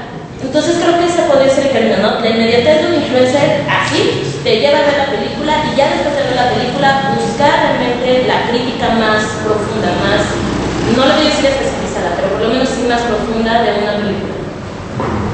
Yo sí creo también que la cuestión con los influencers, complementando lo que está diciendo, es que son como necesidades diferentes, creo yo. O sea, quien por ejemplo quiera saber pues, de qué va la película que acaba de estrenar en cartelera, pues va a buscar un video, pero no, a lo mejor no tiene mucho tiempo de sentarse a leer un artículo, después busca un video a ver qué me dice fulanito de tal, o lo que quieran ustedes, que ustedes están acá en mesa, acá, y va a buscar a ver qué me dice y a ver si me interesa o no, ¿no? Y es válido, al final de cuentas, pues sí. Habrá que, por ejemplo, diga, oye, pues es que ayer estamos esta película en Cineteca, ¿qué onda con esta película? Ah, pues a ver, vamos a buscar. Entonces, el que esté interesado en abordar eso, va a ir a esa fuente, va a ir a buscar. Y tiene que ver además con una cuestión que ha sido como ido cambiando el medio a lo largo de estos años, que algunas ya reflejan en otra de las pláticas con columna, toda esta cuestión, de cómo cambió precisamente el medio escrito a como es ahora, ¿no? Ahora son portales, ahora hay videos. Tenemos a gente, por ejemplo, como Fernando Solórzano, que pasó de estar haciendo textos ahora a hacer videos, y que también se ven bastante bien, o sea, se ven, que me refiero a visitas, pues. Y eso tiene que ver precisamente con la evolución del medio, ¿no? Entonces también, de alguna manera, la crítica como tal, no quiere adaptando a esa parte, ¿no? También ir moldeándose a esta cuestión, entender también que los lectores tienen ya otras necesidades, buscan otras cosas, entonces también es eso, ¿no? Pero no por ello hay que abandonar la crítica seria, ¿no? Al contrario, creo que hay que aprovechar las herramientas, a final de cuentas, ¿no? Y seguir aprovechando los alcances que la tecnología, que las redes, que el internet ahora nos da, para seguir propiciando, ¿no? Y seguir propiciando sobre todo el debate, pero bueno.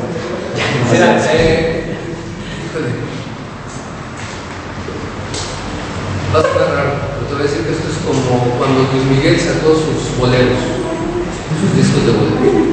Los puristas decían que porquería, no sé qué. Alguien con quien yo trabajé muchos años, con Jaime Almeida, me dijo un día, eso está bien, porque las nuevas generaciones van a escuchar esas canciones, y si no se perderían. Bueno, pues ahora vamos con las nuevas generaciones. Como dice Dene, tiene muy bien, después te da una información rápida. Yo trabajo para radio y televisión. Yo no puedo hacer una nota de 5, de 10 minutos, porque por el medio me dicen, me mandan por las bocas. Entonces, en 3 minutos tengo que resumir lo que dijo Vanessa Bauche ahora en León. O sea, yo no tengo que resumir, ¿sí? El influencer lo sigues y dices, a ver, ¿de qué está hablando? Ah, esta película, ok.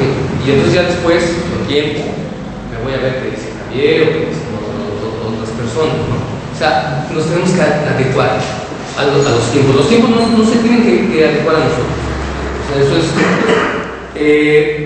el influencer yo creo que es necesario que ellos en una alfombra roja tú buscas en Google y dices, fulano de tal, mira, aquí lo hizo una influencer con una alfombra roja de 1 minuto. ¿Sí? Pero ya sé quién es, de qué habla, entonces ya busco. Esa ya es la voz periodística, ¿no? De ponerte a buscar, ¿no? ¿Qué más? Yo considero que más bien lo que tenemos que hacer es coexistir con ellos, o ellos con nosotros, o como sea, o todos juntos, porque somos necesarios unos con otros. ¿Sí?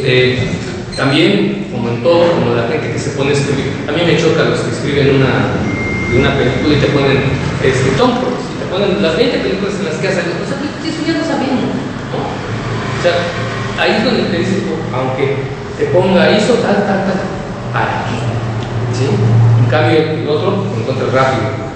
Esta película con Tom Cruise, ok. Tenemos que coexistir, nos tenemos que echar la mano unos con otros. tenemos que ver que también ellos son los que están invitando a los chavos, a los que muchas veces ya no entran a leer una columna de 20 páginas. Ellos son los que van a captar la atención del joven que va con su celular cruzando la calle sin fijarse, pero que ese es el que a lo mejor va a ir a la sala de cine a verlo. Y que además también sabemos, bueno, yo retomando algunos de los puntos que ya compartieron mis compañeros, voy a decir algo un poquito más controversial. Yo no creo que los influencers sean necesarios, más que del lado del marketing de las películas, porque creo que la diferencia parte desde la raíz de la diferencia de contenidos periodísticos.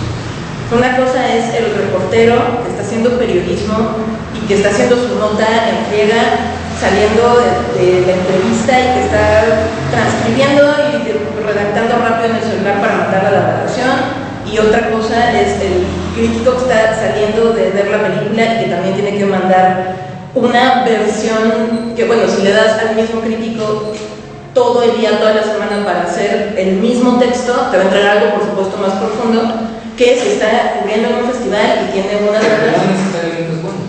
Espera, ese no es el punto. ese no es el punto. Ese no es el punto. Estamos hablando de cuántos son. Estamos hablando del tiempo que tienes para generar un contenido, ¿no?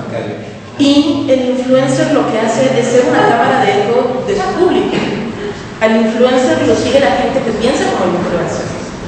Y eso es fácilmente detectable cuando ves las respuestas en Twitter, en sus videos, en la red social que le corresponda, en la red social en la que tenga la mayor cantidad de seguidores, y le ves hablando de las mismas películas de Marvel, las mismas películas de DC, las mismas películas de la franquicia que mejor le funciona. Es una cámara de eco. No le está aportando nada remotamente interesante, novedoso, con un ápice de criterio, con un ápice de pensamiento crítico a su audiencia.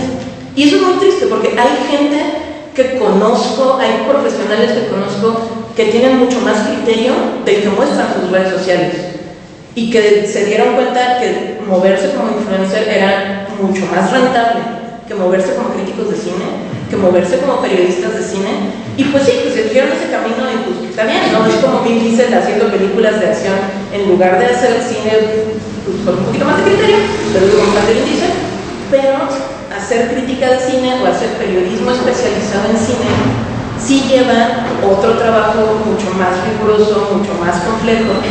Y aunque sí tenemos que aprender, por supuesto, a coexistir, yo no creo que los influencers como existen ahorita sean necesarios para nuestra industria desde el lado de la creación de audiencias, incluso de la difusión del cine, especialmente del cine nacional, porque no es un cine que les interese, porque no es un cine que les genere a ellos rentabilidad. A ellos les importa que les manden el paquetito de la distribuidora, que les manden el regalito de las plataformas, que les manden los regalitos de inserte usted aquí franquicia que les va a mandar paquetito de X superhéroe para que hagan su giveaway que les va a traer más seguidores, que va a hacer que la plataforma en la que estén, ya sea YouTube, Twitter, lo que sea, les dé, de acuerdo a las visitas que obtengan, de acuerdo a cómo trabajan sus propios algoritmos, les dé más rentabilidad y les dé más ingresos. Y está bien, es su nicho.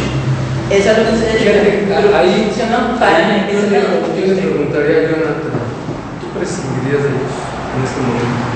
No. O sea, ¿tú los dejarías de invitar? No, por supuesto que no. No, porque son los que generan vistas, que generan porque van a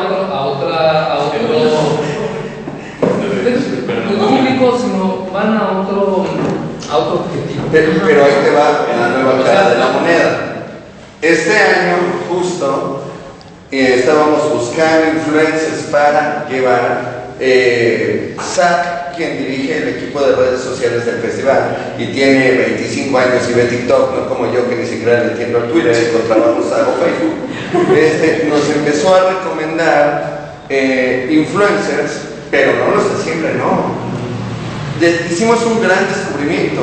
Resulta que en el interior de la República, ni siquiera en Ciudad de México, hay, sobre todo ahorita me acuerdo mucho de 3 chavitos, uno que vino de hecho a León, está en YouTube como En Mi Mente Ve, que hace algo muy cercano al ensayo cinematográfico, pero también se avienta sus chistoretes de influencer y tiene por igual sus videos, que son evidentemente los más vistos de Marvel, etcétera, pero tiene unos videos donde analiza a David Lynch, a Kubrick, con una profundidad.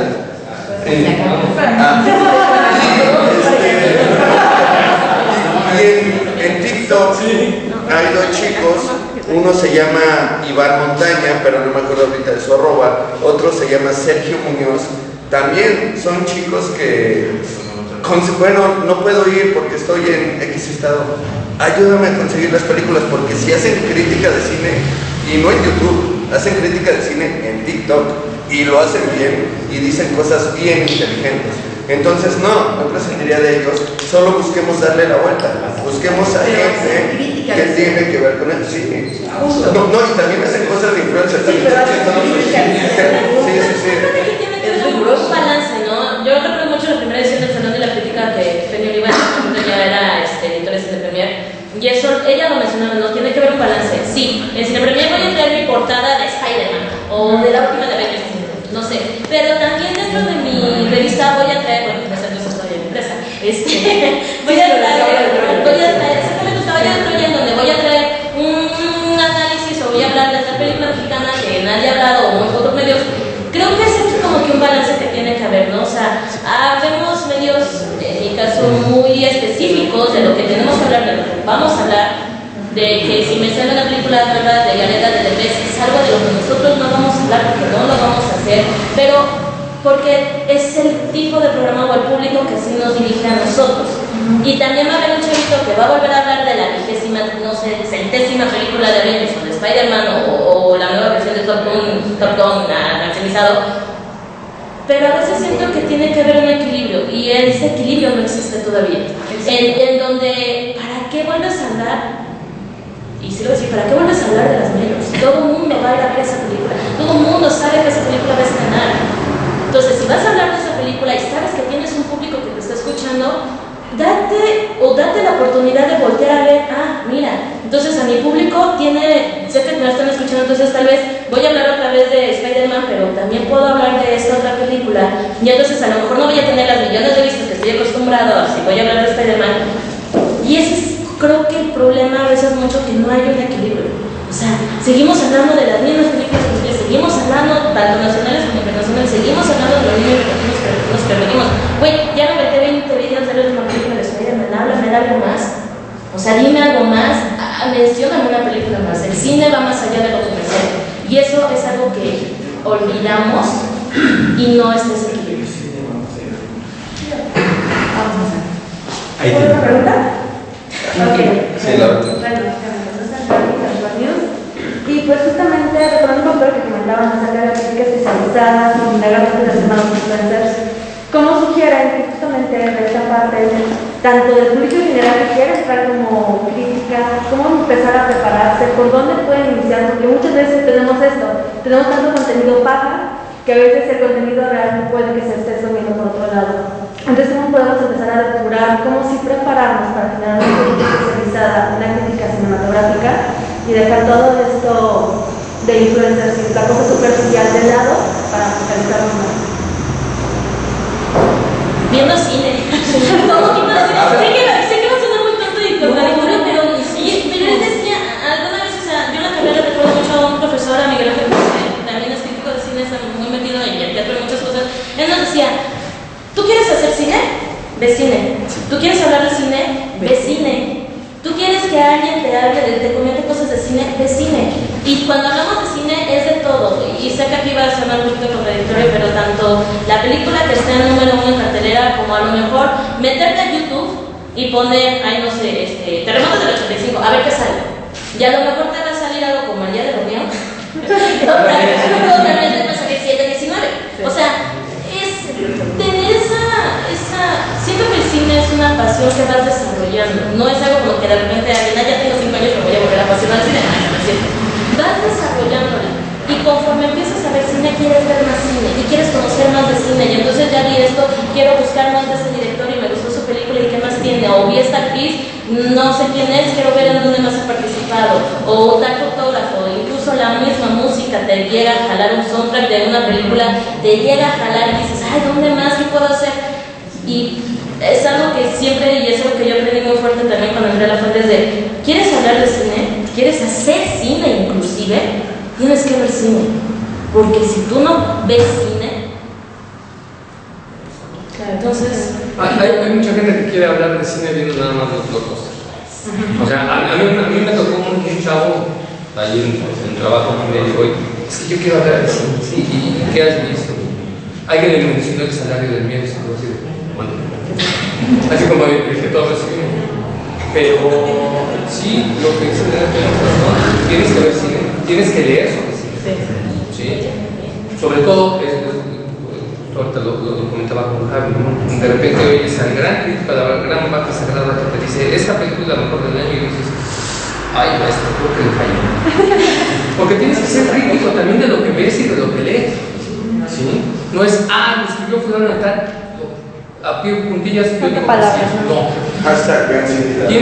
Tienes que leer, tienes que ver, y sobre todo te tienes que cuestionar lo que lees y lo que ves. ¿Sí? Eso es la mejor forma de volverte un crítico. Bueno, mira, yo te voy a decir una cosa. Yo a mis compañeros aquí están todos, yo siempre les he dicho, yo soy crítico de cine. Yo informo sobre cine. ¿Sí? Para críticos, nada más Rafael.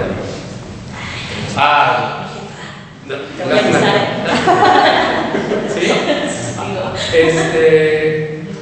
Y muchos están de acuerdo con eso. Pero y aún así, si sale una crítica de la con la que yo no estoy de acuerdo, pues lo diré. ¿Sabes qué? No. El problema es que, insisto, sale una crítica de alguien y dice, pues sí, es que si lo dijo él, es que es cierto. No, jamás. Lo mismo que el director que hizo una gran película y la siguiente, pues a mí no me gustó. Entonces es lo mismo. Y tienes que ver cine de todas las épocas, de todos los lugares, de encontrar el contexto del cine que estás viendo si ya pasó.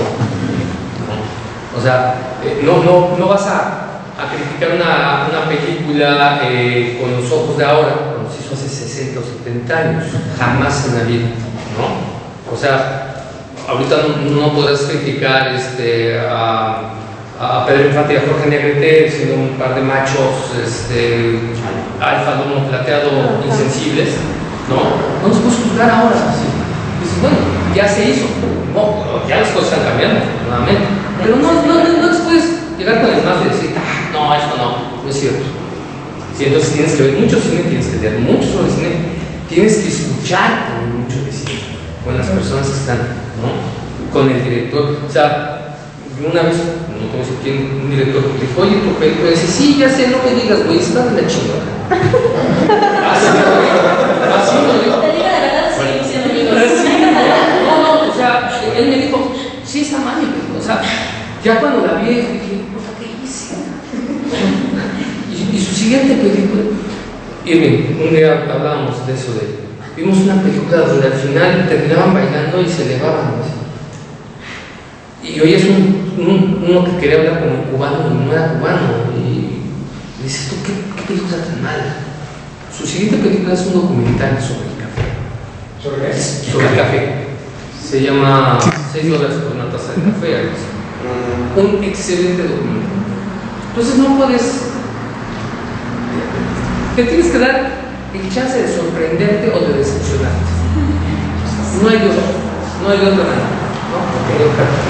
Ya, no, es que yo creo que ya me fue. Ya complementando. Como me gusta, necesito tocando. Ya no se pasa la siguiente.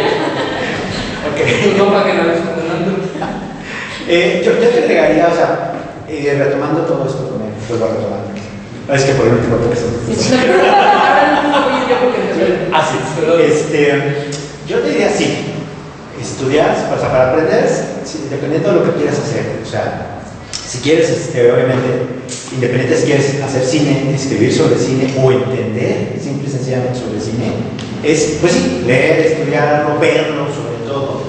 Pero también lo vería un poquito más el espectro y diría, lean. En general, lo que les caiga en las manos, lean. Cultura general. Cultura general. No hay nada.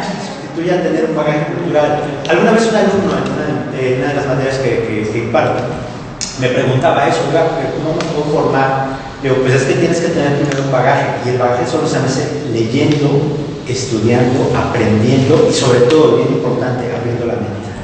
Hay que abrirse a la mente, o sea, quitar prejuicios, quitar cosas, no sé, ay, es que es película comercial, no, ay, que es película es como decían este chiste que hace mucho, película eslovaca de 5 horas, no, también hay que el título impronunciable con los directores. Cine contemplativo, ¿no?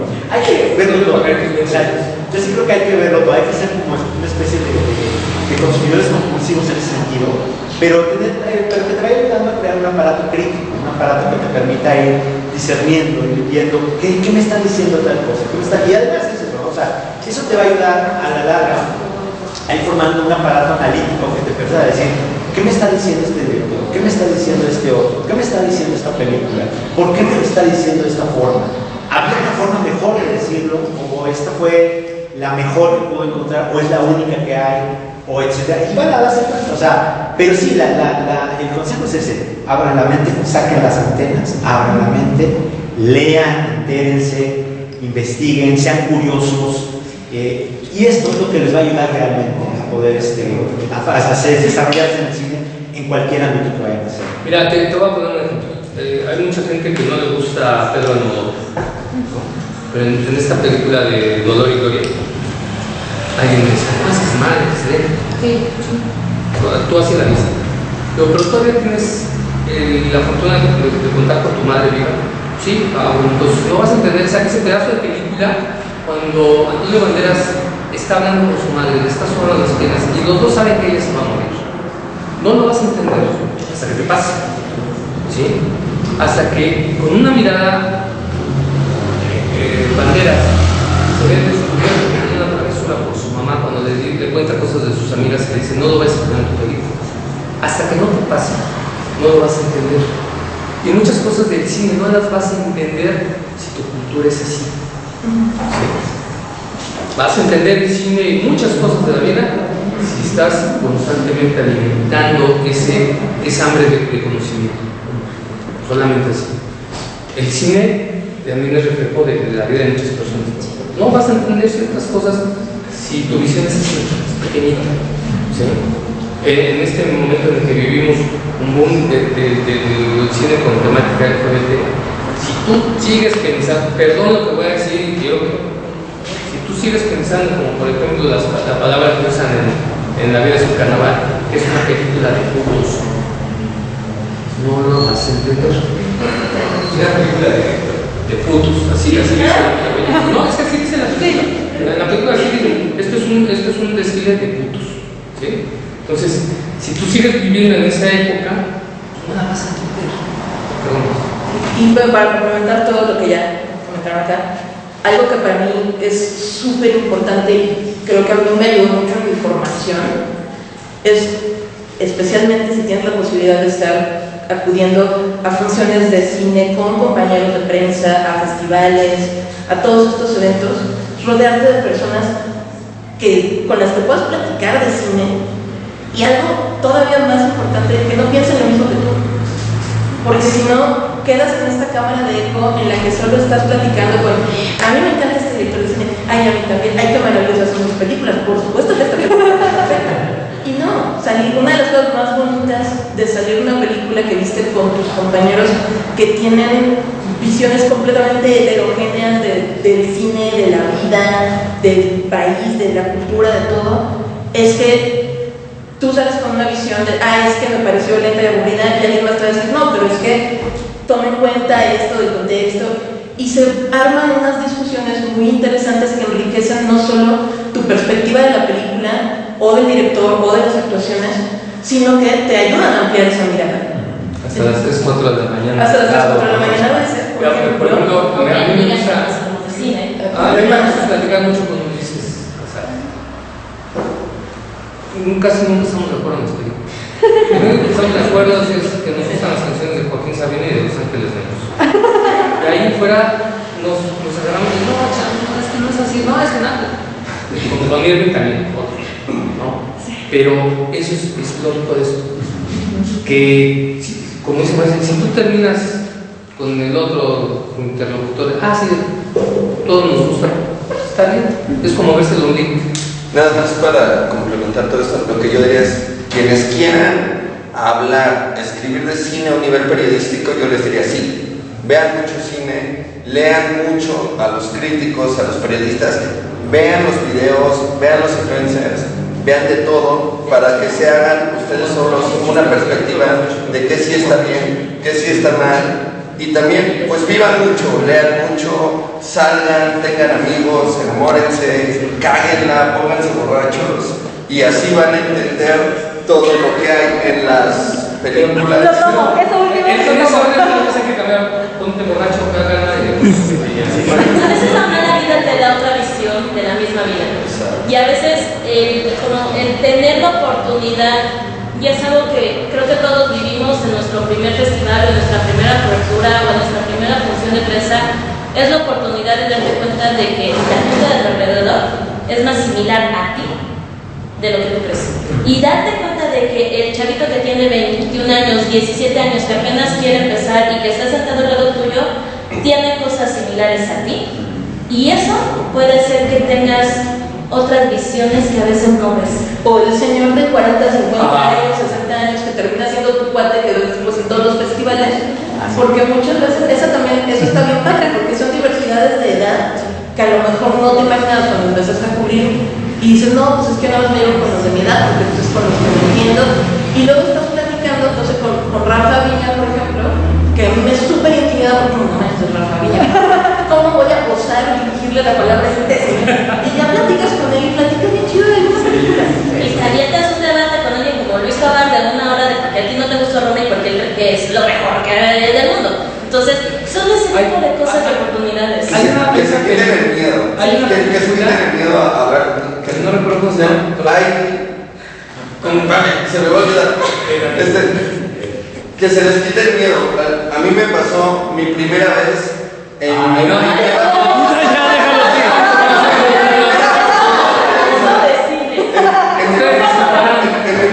mi primera función de prensa. Yo lo confieso, nunca lo he negado, era muy fan, y soy todavía, de Silvestre López Portillo y de Oscar Uriel. Me gustaba mucho verlos, leerlos, y yo llegué a mi primera función de prensa. Hola, señor, yo me llamo y quiero ser crítico. Hasta la fecha me llevo muy bien con los dos, me han ayudado mucho. Oscar Uriel algunas veces me ha conseguido trabajo.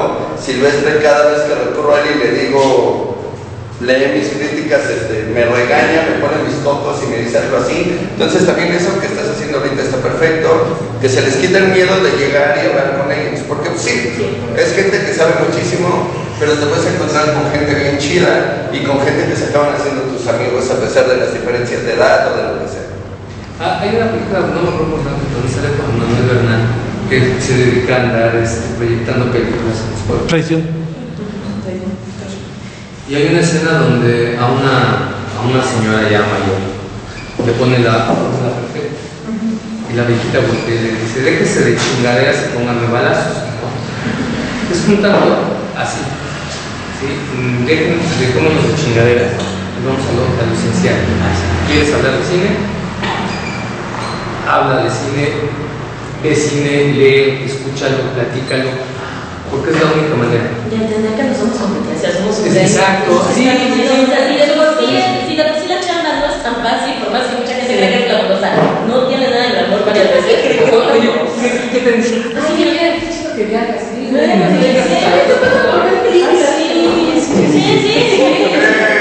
bueno. Antes de que empecemos a ventilar a los de los camiones que no nos quieren ayudar, quiero agradecerles a Marcela, a Elena, a Antonio, a Francisco Javier Quintana. Es que aparte es muy raro.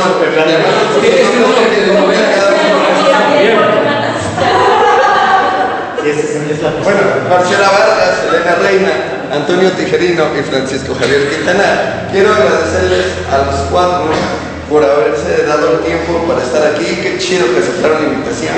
Quiero darle las gracias porque siempre que me acerco a ustedes en festivales o en la vida, así, en las funciones en Ciudad de México, vendes un bar o lo que sea, lo hacen. Gracias por su trabajo, gracias porque son bien rifados, gracias por estar aquí. Y pues nada, quien quiera seguir platicando con ellos, háganlo. Gracias por ser parte, y conmigo también. Gracias por ser parte del Salón de la Fiesta.